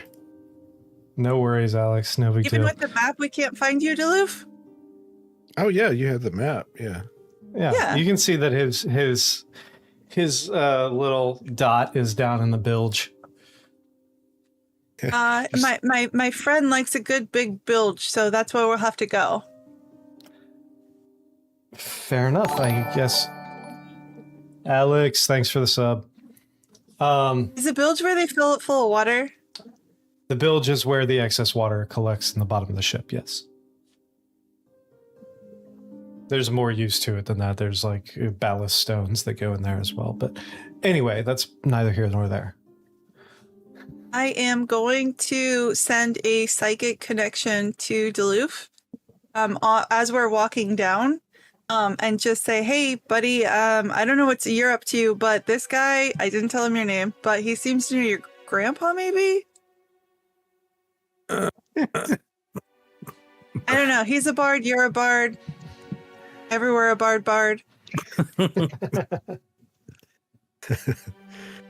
Trying I'm bringing him down to meet you. So do you want? I don't know if him you can swim though. Can you come up to the surface? Maybe get on a lily pad. Is this somebody you want me to kill?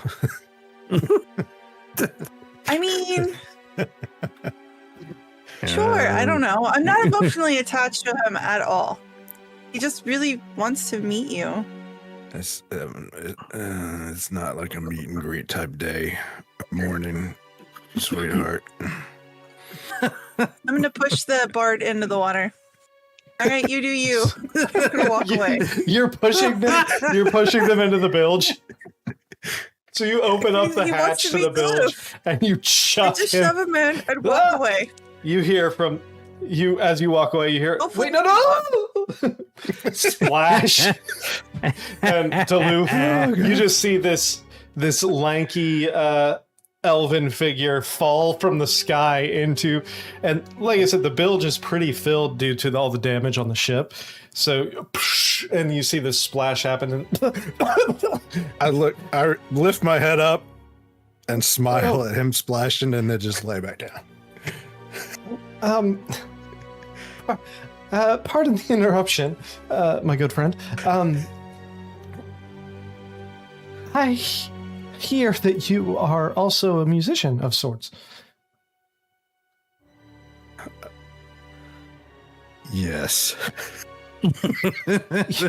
It's like, You're. I noticed a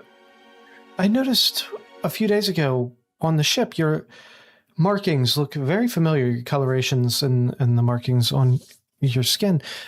You wouldn't, by chance, be part of the Duluth clan, would you? I'm thinking, oh my God, a fanboy. But I sit up and say, I happen to be, yes, I think you are probably familiar with my grandpappy. Your grandfather, indeed. I was wondering because I knew that the Grung were not quite as long-lived as my kind, unfortunately. And I remember when I was a young boy, seeing the performances of, I assume, your grandfather in taverns around Mesh. And to be honest, he's one of the reasons why I picked up the lute in the first place, back when I was a young child.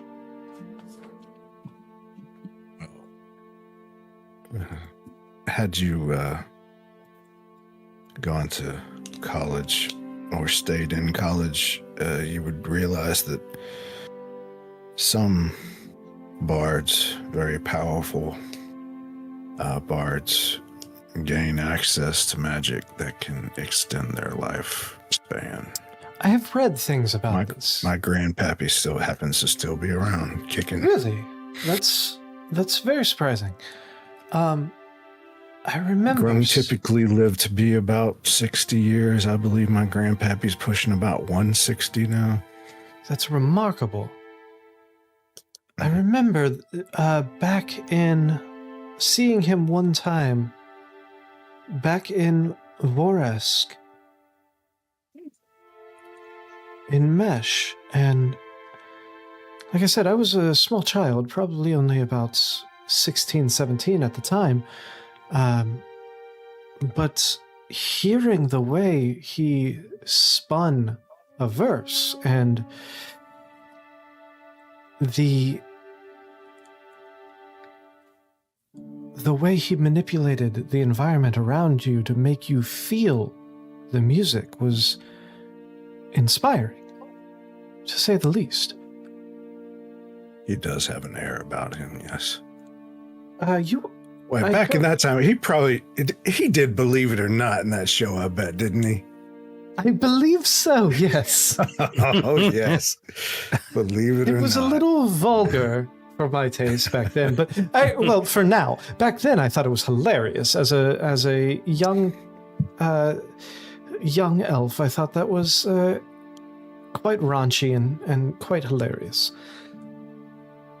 He had a tendency to mix these kind of all-encompassing feelings and emotions and mix them with these kind of pedestrian lyrics and into a way that kind of brought everyone in the tavern together. All with perfect tone. Absolutely. I heard from your friend that you are a bard as well. I'm assuming you, in a similar vein, following in his footsteps? You could say that. Well, if I may ask then, what brings you all the way over here to the other side of the planet? Happenstance would be the best words for it. Indeed. I mean, as I am aware, like I said, myself Us and of the wife- college like to travel the world and collect various arcane knowledge and then bring it back to the occasional gathering to share. fair enough. So I am out here expanding my mind, you could say. Fair enough. Yes. I'll sniff some of that. Myself and my wife Silva and the rest of our group are similar trek as well. However, ours is a little more less for the gaining of knowledge so much as the spreading of knowledge. We sing tales of Thessian past, of the different ages of our world, different, remarkable things that happened, battles and time periods, and try and do so in a fun and rhythmic, kind of jaunty way to help spread the memories and keep these stories alive throughout the world itself. We actually are in the process of starting a new tour through this continent. You know, that is interesting. Has he made it back up the stairs, like out of the water? Oh no, he's absolutely treading water in front of you.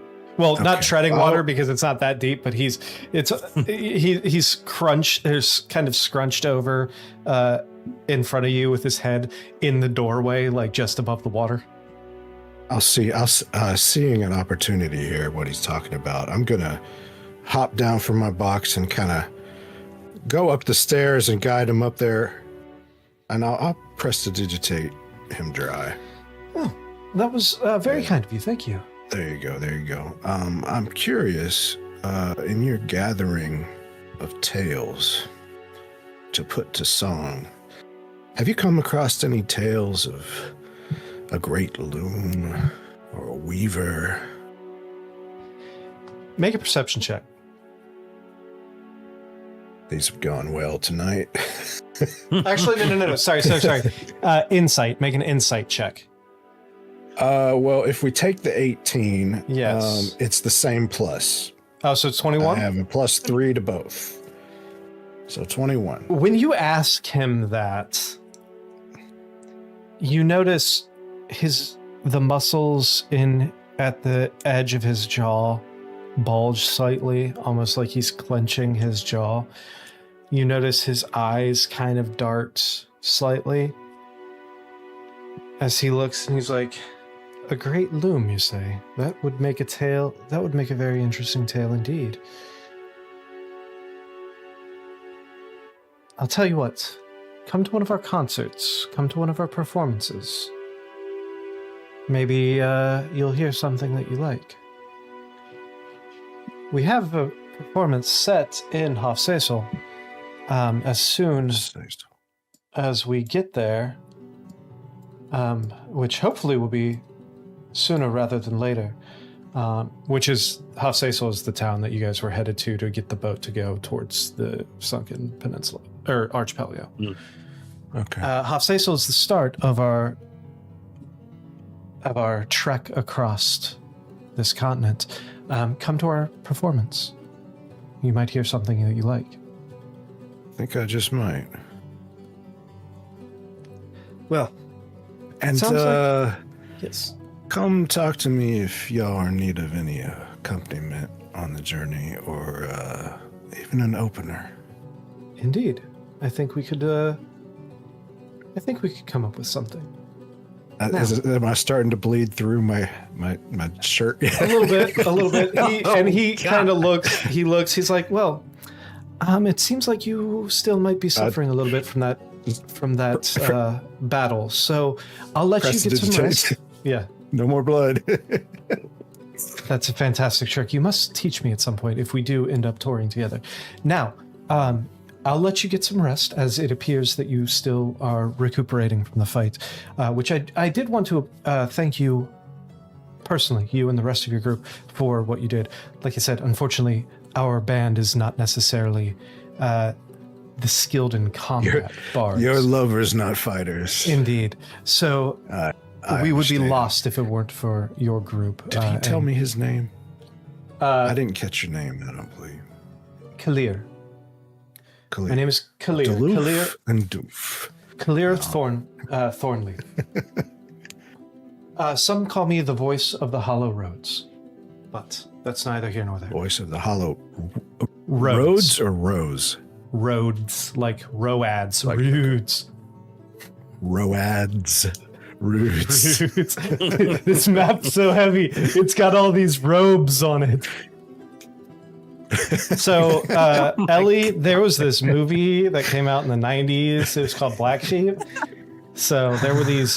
So in the 90s, there were this comedy duo of David Spade and Chris Farley. Okay, sorry. Anyway, so he bids you adieu for the evening and heads back towards his cabin. At this point, you hear the captain kind of shout, "Land ho!" And as you all are pulling into call this land ho, No comma. One of those horoscopes again. you pull, you see Land ho!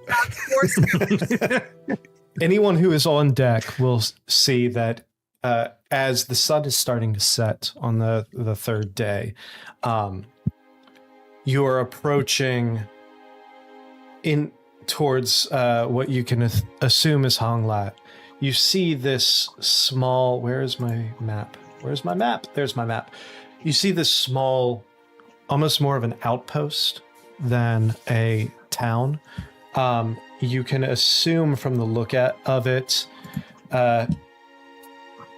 maybe like between 2,000, 2,500 people inside this town. So not a huge town by any stretch of the imagination. You see a dock, a port kind of cutting into the water itself with a few cargo ships, a few large galleys, or galleons, I should say, not galleys. A few large kitchens just hanging out there. No, a few large galleons, a few like frigates and other ships. The dock itself from this angle looks to be almost half the size of the town itself. So clearly this town relies heavily on trade, on shipping routes being a stopover, possibly a resupply, as well as fishing and anything of the like. Looking in this this area, this kind of like inlet, this inlet does not do it justice. This is a large, if you guys look at the map itself, you can see this is a large kind of inlet between the peninsula and the mainland itself. And you, as you are going in, you can spot throughout the horizon dozens of small fishing boats kind of anchored throughout here, some free floating. But as you approach, you see small, like I said, this town is very small. You don't see very many large buildings. Most of the buildings that you see are small little one-story houses and shops, and where places of work, like craftsmen's workshops and such. There are a couple like two-story They probably buildings. trimmed them down to make the dock look bigger.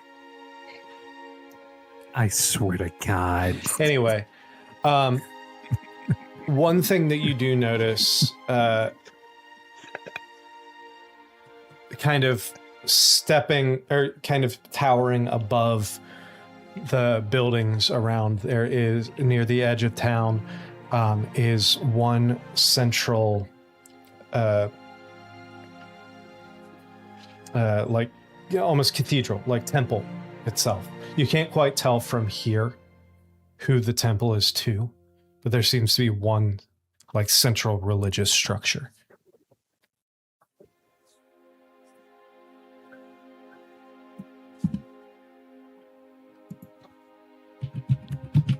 I bet Sure, we can Gal count would on be Gal heading to there. check that out. Yeah.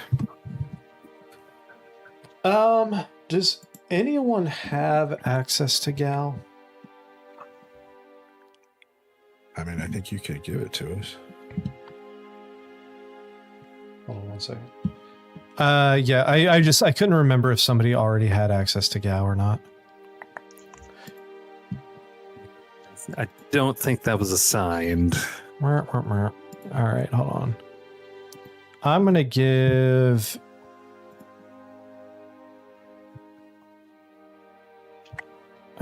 Where is Doc? I'm gonna give you access to Gal real quick, and have Gal have Gal do a religion check for me. Okay. Let's see. Gal doing a religion check.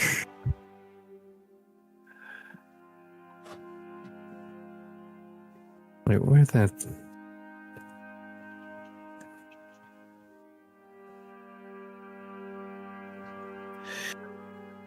Religion.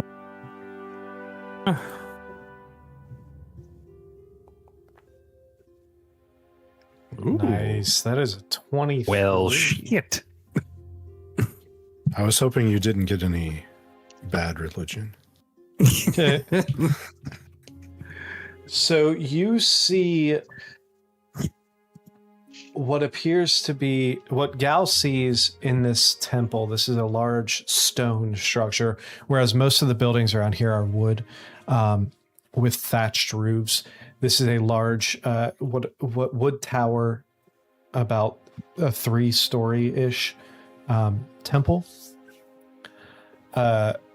Very like medieval Catholic is the best way that I can describe the way this looks. But what he can see facing towards the water, which would also be facing like almost due north, a massive stained glass window that depicts what appears to be on a like orange backdrop with a central wooden shield, like dark brown shield with red diamonds at each cardinal direction of that shield, and a large one in the center, and then 4 blue lightning bolts going up in the like diagonal directions from that center. Gal would know this as the symbol of Cord. Cord. God of Jesus Fight Club? Yeah, pretty much. God of storms, battle, and strength.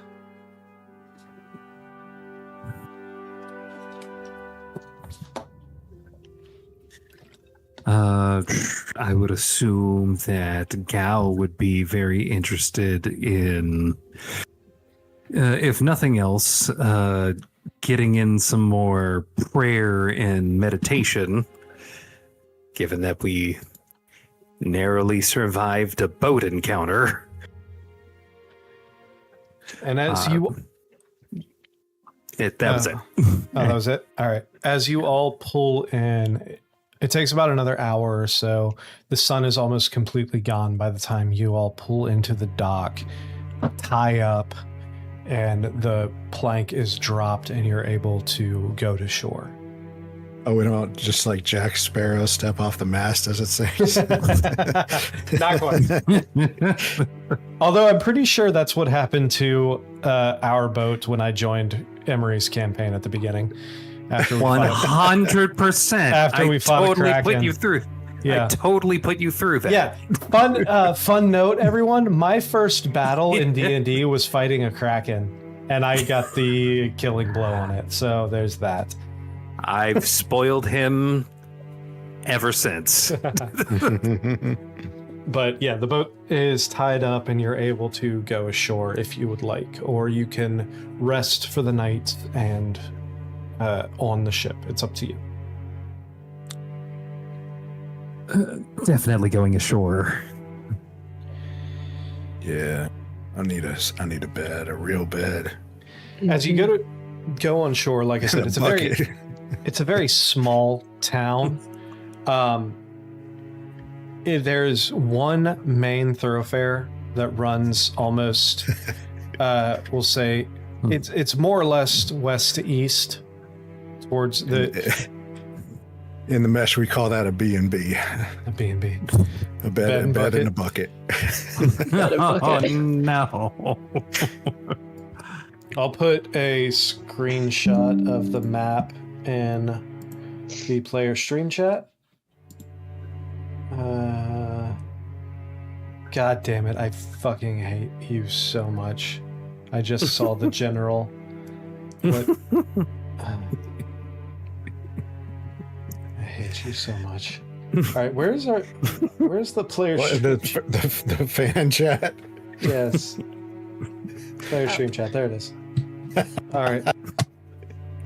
I hate you so much. I work with children that are obsessed with that. Anyway, Yeah, me too. so yeah, you work with literal children. When I say children, they're like 24. Me too. Yeah. Oh yeah, Helena too. Ask me and Ellie about that joke. Yeah.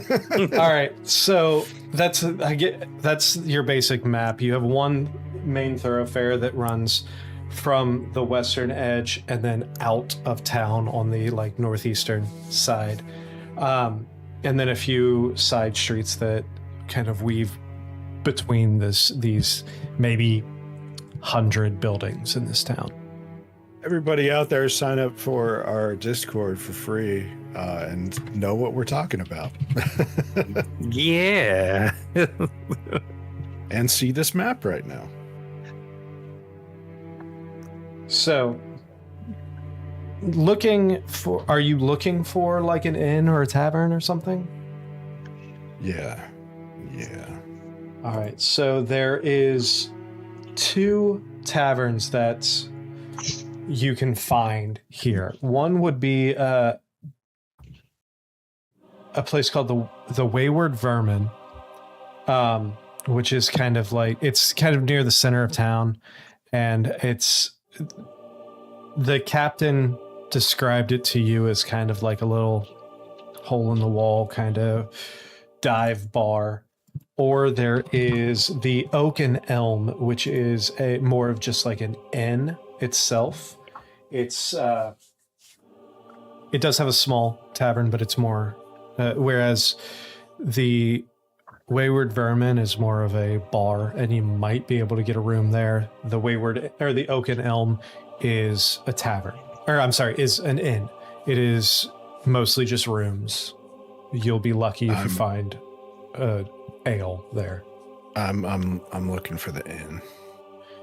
All right, so I don't want to squabble over a bed, and I want to stretch out and get some sleep.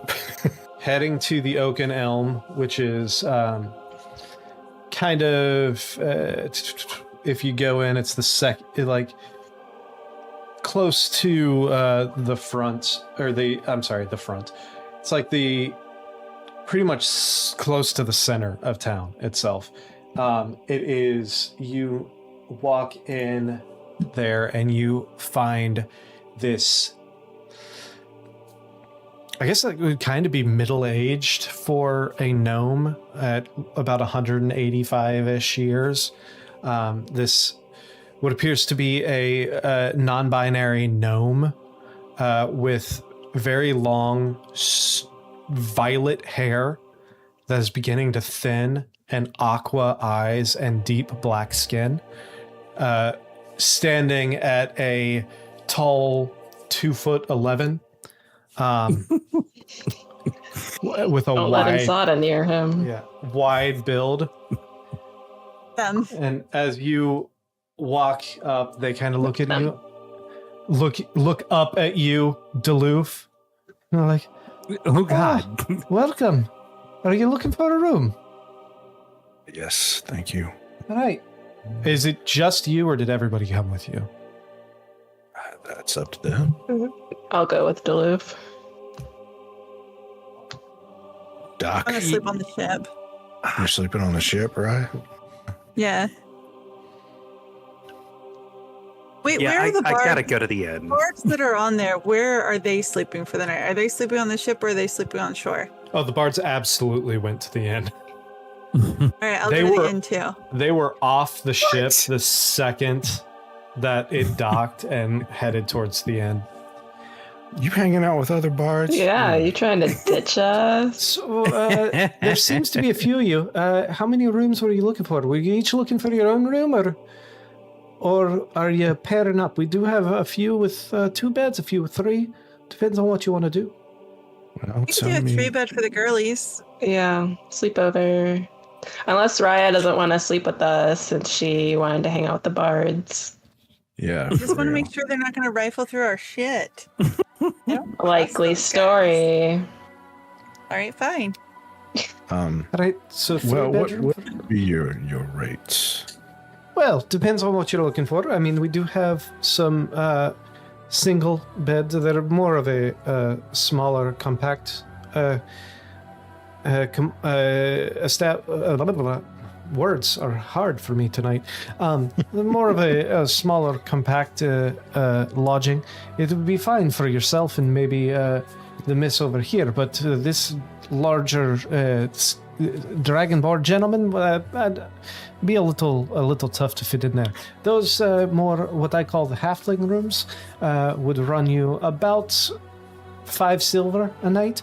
If you're looking for more of a big person size, they like the humans, elvens, and the like, and the dragonborn and stuff like that. We do have a few larger accommodations that do sleep 2.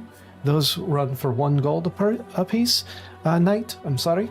And then also if you're looking for more of the like 3 bed situation, kind of what we call our larger suites, those run 5 gold a night. Well, I am very small myself, as you can see. I think that would do just fine for me. All right, so, So one I'll take one of the small boy rooms. of the halfling rooms for you. And is it just for the night, or are you staying for a little while longer? Only 7 to 10 days, is that what he said? 7 to 10 days. Ah, indeed. All right. Well, I'll put you down for 7, and if you decide to stay longer or shorter, just Our let us ship know. is being mended. Indeed, that's a lot of our business here. I'll let you know, or I'll put you down for 7. If perchance your ship does get done sooner, we do ask for a 24-hour notice. If you do decide to leave early, just give us a day's advance, and we can. Y'all have a lot of ships limping into port here. We do quite often, actually. we That's did the run majority into of our business. some pirates. Yeah, Is that unfortunately, they're- common around here? Unfortunately, yes. The northern seas are a little rough, and we do have. I keep going back to Russian. God damn it! I keep going from Scottish to Russian. All right. We do have a little bit of a problem out once you get closer to Long Beyond. There's quite a few ships that are pirates that try and harass the trade routes there. So we do get a few people quite a few ships that come in here looking for repair. Hopefully we were well protected under your roof. Yes, the pirates don't really venture this far in. The Empire patrols the waters of the cove pretty regularly. But like I said, 24-hour notice, and we can refund you the rest of your stay after that 24 hours if you do end up leaving early. Otherwise, once you hit day 6, if it looks like you are, or day 7, I'm sorry, if it looks like you are going to stay a little bit longer, just let us know and we'll extend your stay.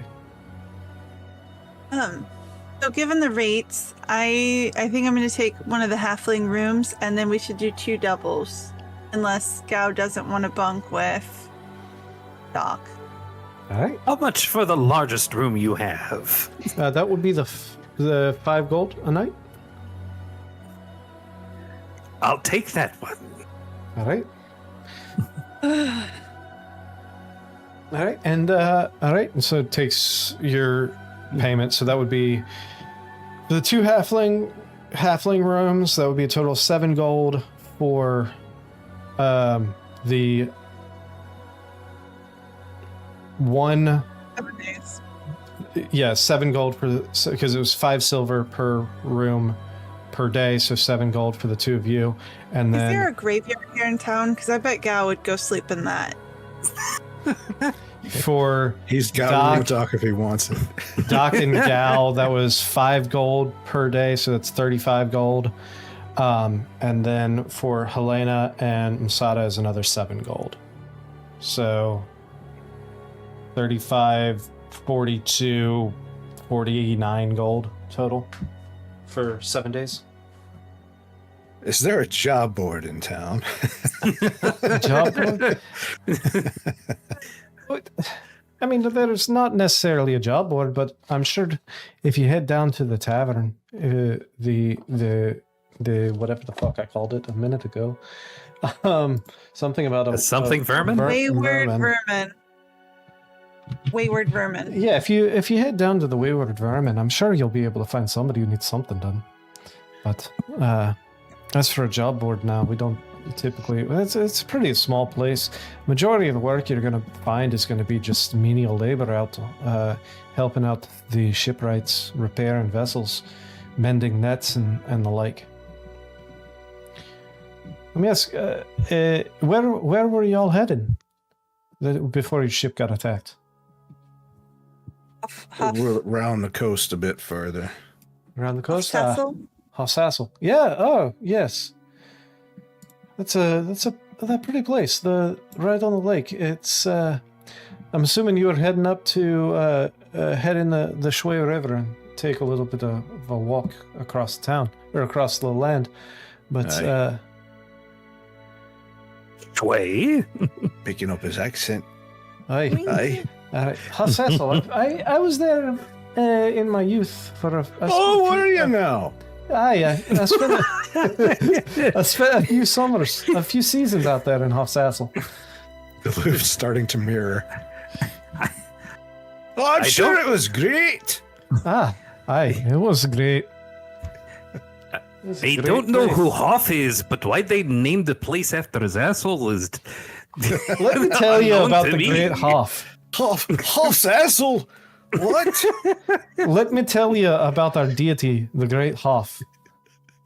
He's a bulk of a man.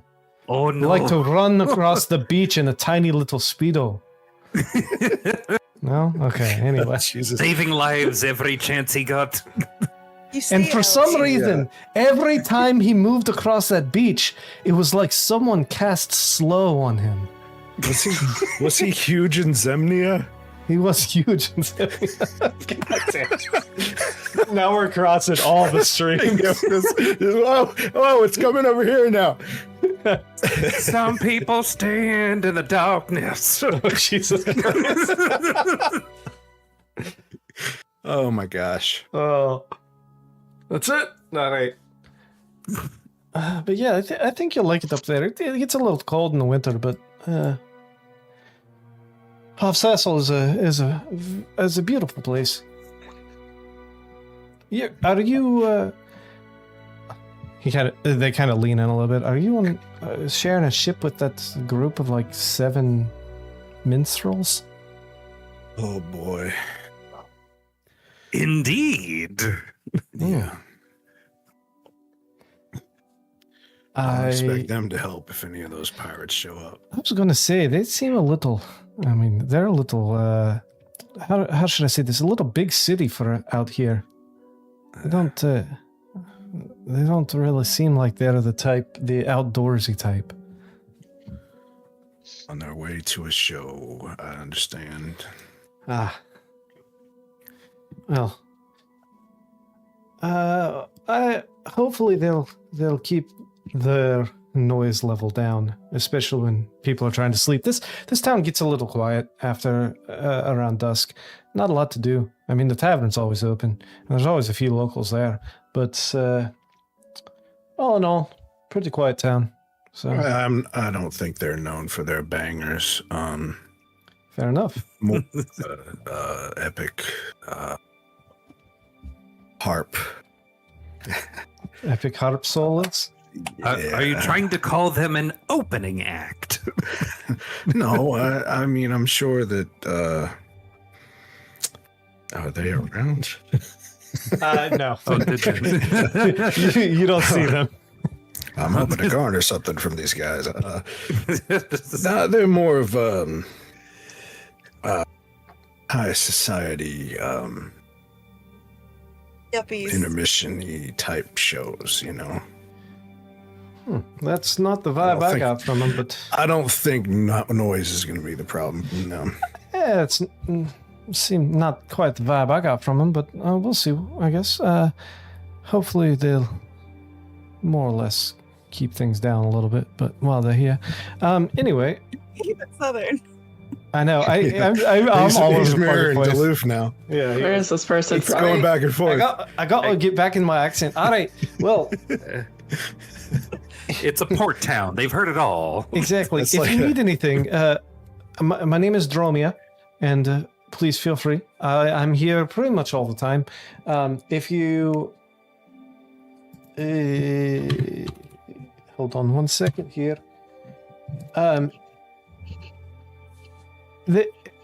I'm here pretty much all day long. However, I do have to sleep at some point, and when I do, you'll see there's a half orc, kind of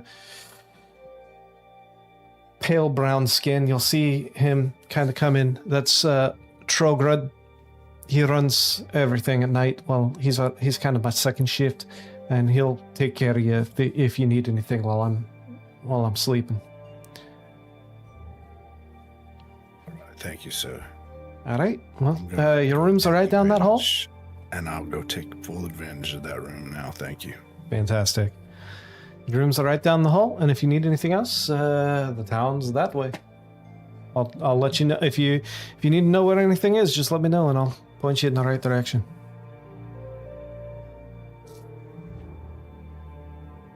Go off And to the Duluth's- rooms. Yeah, Duluth's just gonna go crash. Fantastic. Yeah, at this point, it's a little, probably like an hour or two after dusk. So, and you all have been sailing for 6 or 7 days. He will take that note that he Damn crumpled it. up out of his pocket and just kind of smooth it out and put it away nicely. Fantastic. I'm gonna go to the dive bar. You're heading to the dive bar. All right. Presumably they have food. I'm noticing Duluth and Helena tuck themselves in though, so on my way out I'd like to knock on their doors and see if they want me to bring them any food. No, I just don't know what this town has. I'm good, but maybe keep your little connection up in case you run into trouble. Me? Run into trouble? If they have a nice looking like chocolate cake, I'll take a slice. Okay, I'll bring you the whole one. I don't need a whole one. I'll take a slice. Sometimes we don't need just what we need what we want too. I don't want one. Whole, Like whole cake. I want one slice. So if we don't cut the cake, it's still one slice. Got it. Okay. Okay. Bye. Okay. I will also go to the Wayward Vermin. All right, Raya and Doc head towards the Wayward Vermin. We'll say, for the sake of this, Gao and Masada crash as well. So the two of you head, it's only a couple blocks away. Everything in this town is kind of only a couple blocks away. But you walk, it's this small, you almost mistake it for a house at first. And it would, if it wasn't for the fact that the front wooden door was open, and there was a little bit of like lights, music coming from inside, from a couple performers who are trying their best. Let's just say that. You know, there is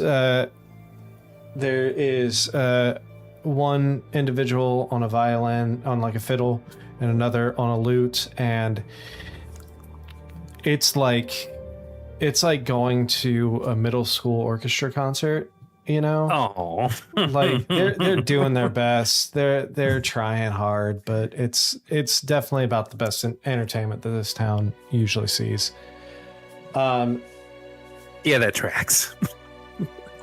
You walk in and there's a handful of people at tables. This place is pretty small. The entirety of this tavern is maybe like the equivalent of like 6 to 800 square feet. There's like 5 tables throughout. There's a bar in the back and a kitchen beyond that. You see a couple bartenders kind of jumping from mixing drinks behind the bar, and by mixing drinks I mean pouring ale and maybe some whiskey, and picking up food and taking it to tables and everything. You see, the first one you see is this female halfling, a little older, probably you can guess probably around 100. Medium length, thick black hair, amber eyes, cool brown skin, standing about 3'4", kind of a soft build. And the other one, you see a young female dwarf, probably like 30s, cropped, like bleach blonde hair, light gray eyes, fair white skin, and like a very short chin strap beard, roughly a little over 4 feet tall, very lean, especially for a dwarf. And the two of them are kind of running a couple dishes out to tables. And as you all walk in, the dwarf kind of looks over and is like, new faces. Welcome. Have a seat right over there. There's a table. Give me a minute. We'll be right with you. Thank you. So, yeah, they are always at a tavern, it seems like, Vince. So, a few seconds pass, and she drops off dishes at one of the tables and walks over. Hey, I'm Thornga. How can I help you? Never seen you all around here. You just get in town? Food? We're hungry. Food. I mean, we we did. We definitely got food. We can definitely feed you. Hope you like fish, because we got lots of fish. That's kind of our big thing here. 90% of our diet comes from the ocean. All right. We got fried fish. We got baked fish. We got fish stew. Just bring us your favorite. Whatever it is that you like to eat the most here, just bring us that. Surprise us. All right. 2 stews coming right up. Ales as well. Fish stew? Yeah. You never had fish stew before? No. All right. You're in for a treat. I hope so. Bring us your hardest ale. Hardest ale. All right. All right. And she walks off to pick up all of that. What are the two of you doing while you're sitting there? Don't have an apple to pierce.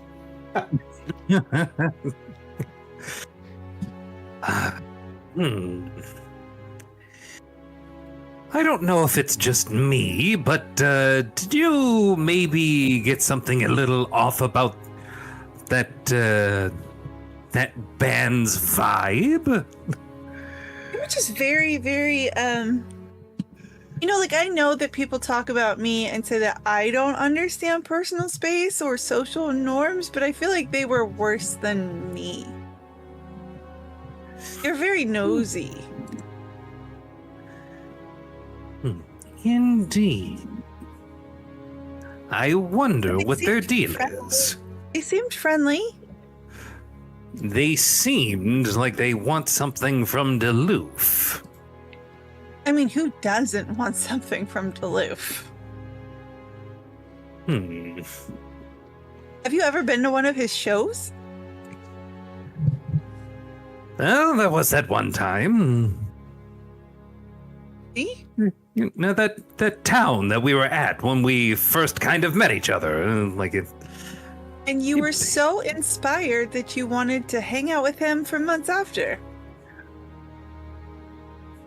I mean, I suppose that's one way of putting why we're all together and not in any way fate or thread related at all. It's fangirling, really, if you think about it.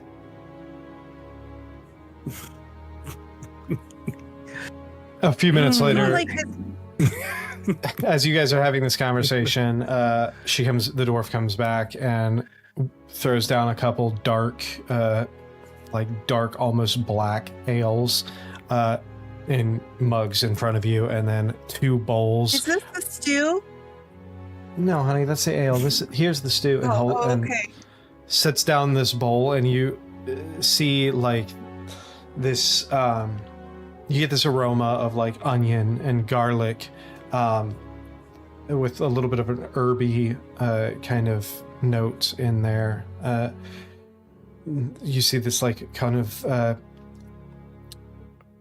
basically tomato based with a little bit of cream inside of it, so it's almost like a pink hue to the liquid itself, a little bit thicker, and you also smell a little bit of like brininess, like potentially clam juice or something to give it that almost like briny sea A clamato? smell.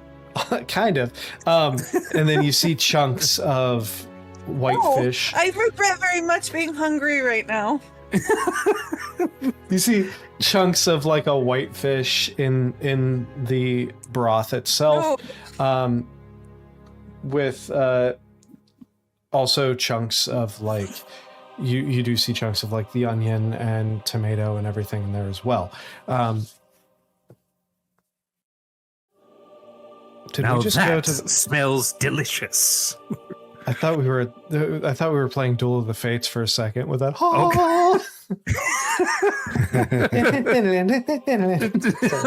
God! Like, oh. We definitely cannot afford that. No shit. And he's like, yeah, all right, enjoy. Let me know if you need anything else. And steps back I over did there. actually. Oh, yeah. What a Do you have chocolate cake here? I can probably wrangle you up a piece of cake or something. Could we get the whole cake, but like not cut? Just a whole chocolate cake. It's our friend's party, and we've been You know traveling what? so much, and we just want to surprise her. Let me see what I can find for you. All right. Thank you. All right. As she leaves, you can return to your conversation. What? Should we get closer to them then? Do you think?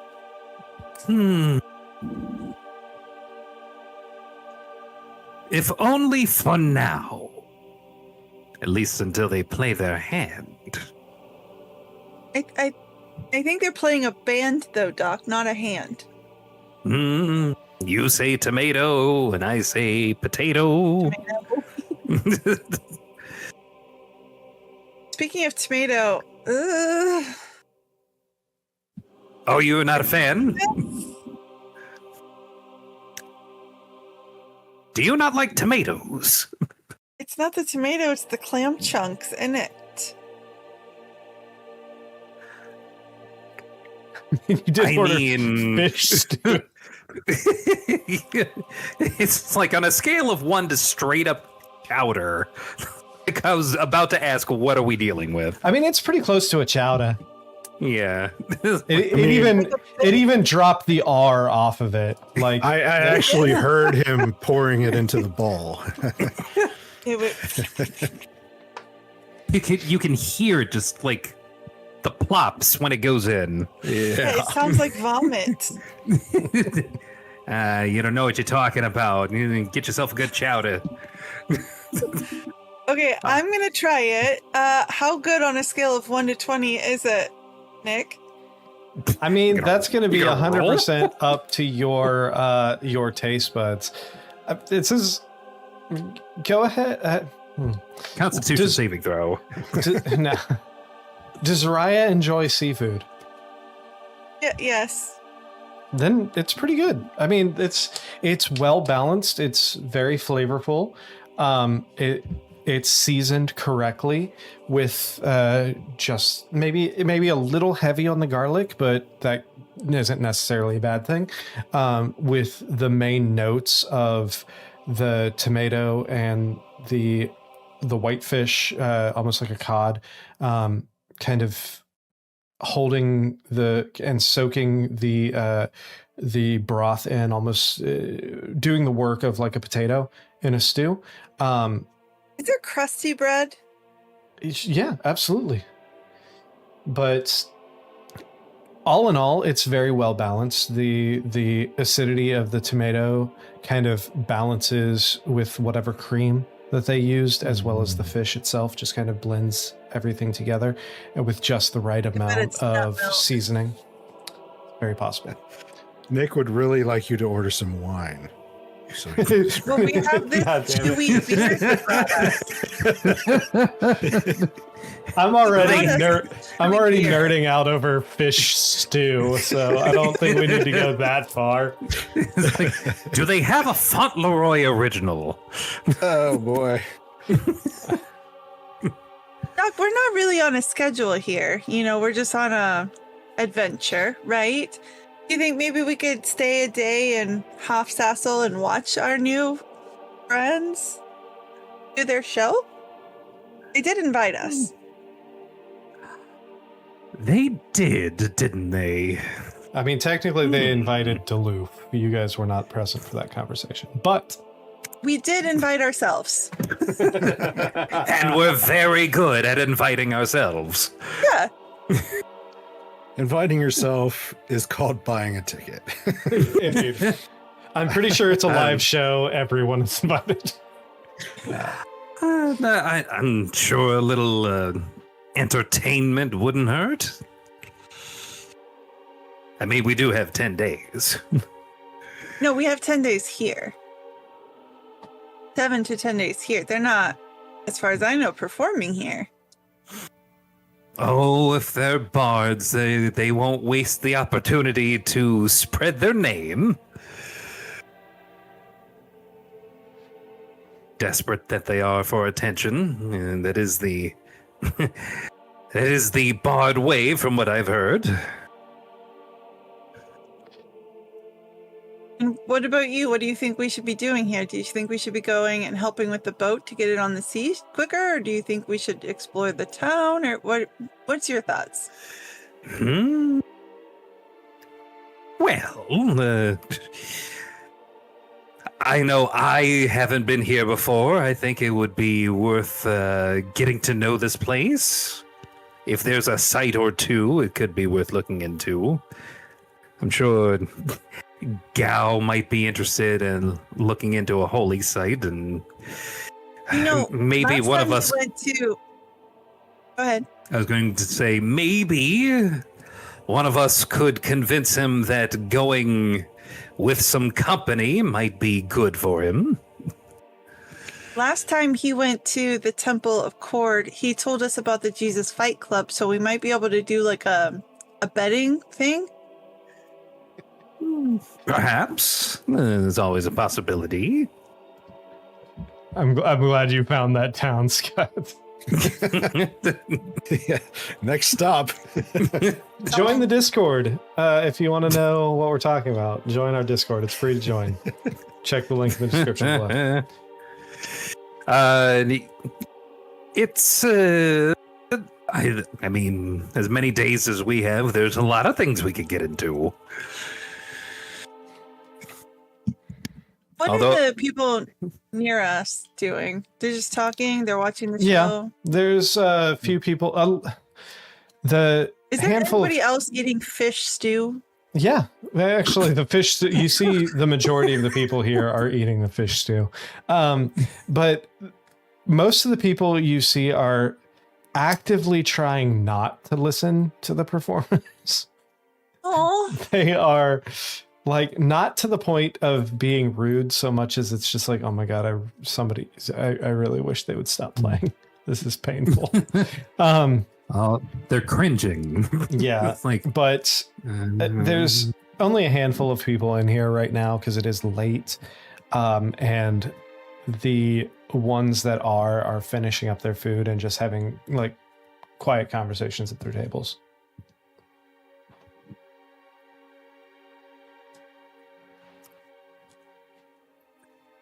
Raya. Yeah.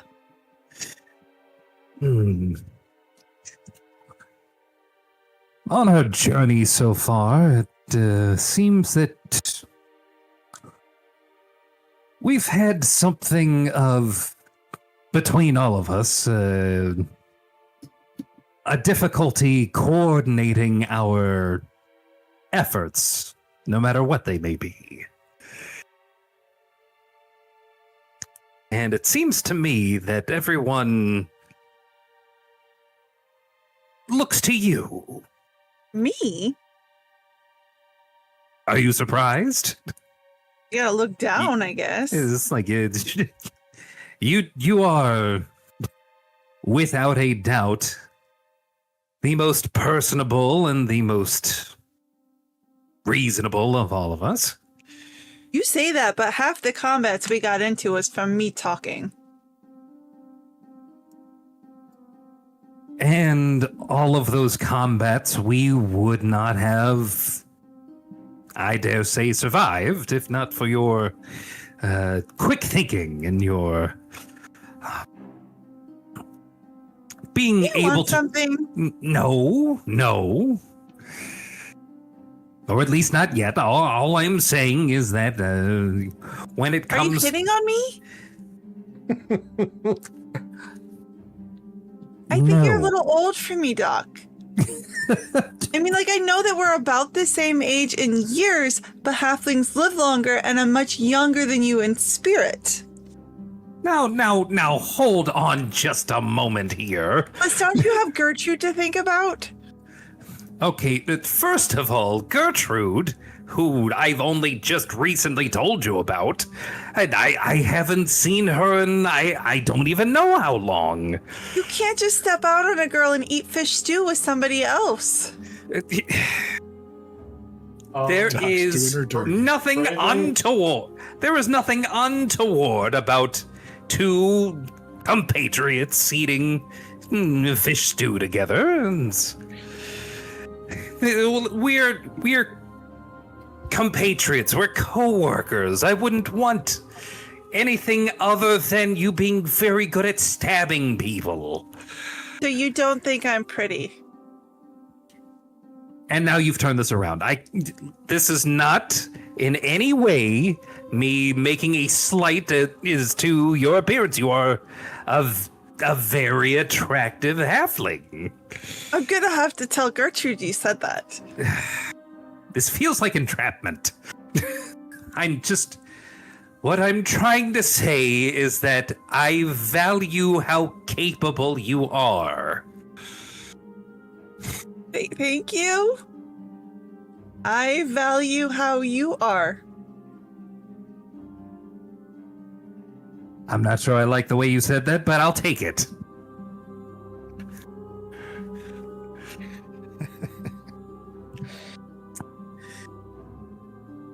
Cool bonding moment. Gramps. Love it. All right. Is there anything else that the two of you would like to accomplish or discuss before the end of the I'm evening? uncomfortable, so I'd like to go back to the room with my cake. Is she back with the cake yet? Oh yeah, she brought For you some the cake. reason, far off in his room, Duluth feels uncomfortable. Well, I gotta Just, take, you know, Helena shivers. Just sit up in my Helena's bed and starving. go, oh. Helena is just starving, and I hate to dip out of this really fantastic She wanted entertainment here, but I'm one just slice. gonna take this one slice of cake, the whole cake, back to Helena. Can you wait? Actually, can you make things? Can you make me a candle for the cake? It's not her birthday. Well, I do still have some of this candle left over. Nope, not the magic candle. I think that one we're supposed to be conserving. I mean, we can find a candle shop in town. No, that sounds like a lot. I'm just gonna write on it. Well, I'm gonna scrape in the top of it. No, don't scrape into the cake. They just made that. Well, I don't have extra frosting, and I wanted to put a design in it. You're messing with the craftsmanship. You're messing with it. Put it down. Just put it down. They go out of their way to do the cooking by the book. Okay, I'll do it outside. They won't see it. No. Are you coming or are you staying? How much do we owe for the cake and the Both. stew and the God damn chewy it. beer? It's not chewy. It's like Guinness. So chewy. God damn You're it. not making your case. Anyway, for everything, we'll say 5 silver for all of it. And So- for every attempt to carve into the cake, I do a very gentle tap away of the hand, and I lead us over towards where I'm assuming there's got to be someone making candles somewhere. Well, it is God, almost stop trying to hold my hand. at this point. It's getting close to midnight, so all the shops in this tiny little town are closed. I knock. There is no answer. Doc, let's just take her Oh, the God. cake. No, I mean, sorry, the one. It's. She really needs the cake. hold And you on. really take the cake. Hold on. I have a thing for this. Please don't bring your thing into this. Not that thing. A different thing. She told me how you made her hold it. No, not. I'm going to use my artificer ability, Tinker's Magic. And with all 5 uses, I'm going to produce 5 candles. Yes. Now you're cooking with gas. No, the gas is for later. And you light them? Bet. That's why I got they- my own damn room.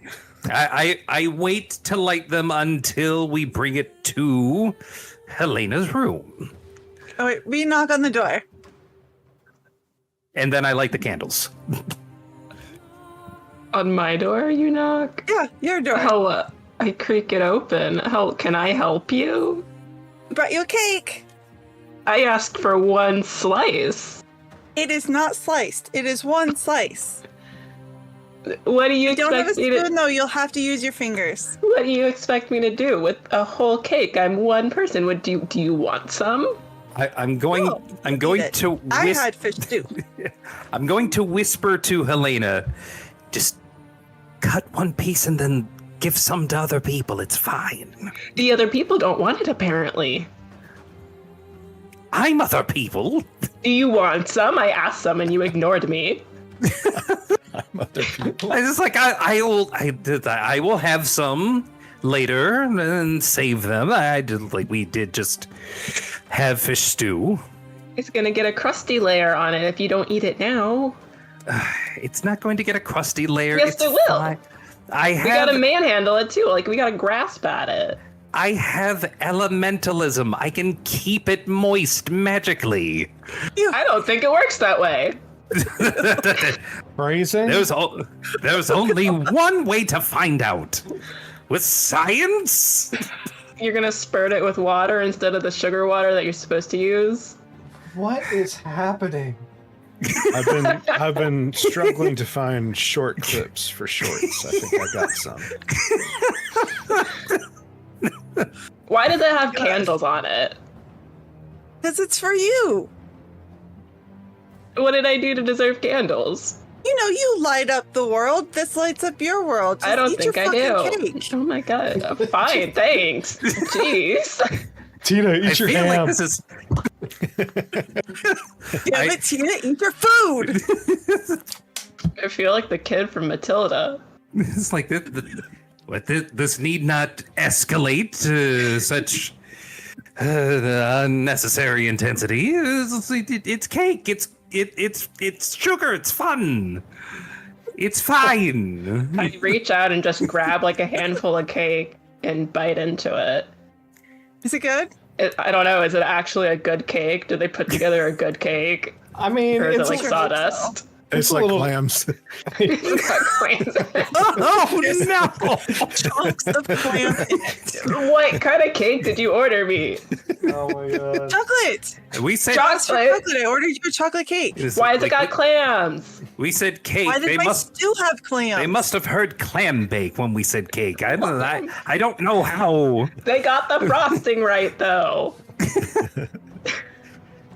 Chocolate frosted clams must be a specialty here. God, gross. Your cake. It's gonna make my room so fishy. Eat it in Doc's room. Now, Can we eat it- wait just can we a eat- minute. Doc, can we eat in your room, please? I got we a should roommate. share with you, Imsada's Doc. not gonna appreciate this. Helena, you're lucky you're my favorite. Oh, thanks, Doc. I went and got fish stew with you, and you hit on me all night, and I'm not your favorite. Is it because I hit on told you her. no? Okay, first of all, Okay, in no you're way talking to would the guy that thinks you're the most personable. So That's fair. Okay, But I'm that's his fair. He's favorite. senile. Definitely senile. we did what? Do you remember your name? Doc. All right, cake Doc? party in Doc's room. Yep, cake party and clam cake All right. party in Doc's room. As you all head to Doc's room for the clam cake party, it's 10:30, so that's where we're going to end it for the night. I would also like to point out that Widget reminds us all that Doc's a terrible father. Shit. Right. He said No. he barely thinks of PJ. Why would he think of Gertrude? That's fair. He's the That best is a- foster dad that I've ever had. They barely Me know about too. my adult. They barely know about my real adult children. All right, so that is where we will pick up next week. So thank you all for joining us, and thank you all for sticking with us. And if you haven't already, go check out our sponsor at videoforgeapp.com. Sign up for the wait list. Open beta, closed beta is starting soon, hopefully within the next few months. More information available on the website there. And again, our next in-person sitting around a real table rolling real dice the way D&D was meant to be played is Friday the 26th at 7 p.m. Join us at twitch.tv/thosenatural1s and youtube.com/@thosenatural1s, and join us on next Tuesday on our regular scheduled time of 7:30 Eastern time to continue the clam cake party in Doc's room, or whatever the hell is happening there. We've got 5 candles. Indeed, because why not? Thanks for everybody that showed up for this and commented and All right, liked and and stuff. we will see you next Tuesday. Or hopefully we don't roll a nat 1 going to a clam cake bake party in Doc's room celebrating And Helena. have a fantastic week, and we will see you next week.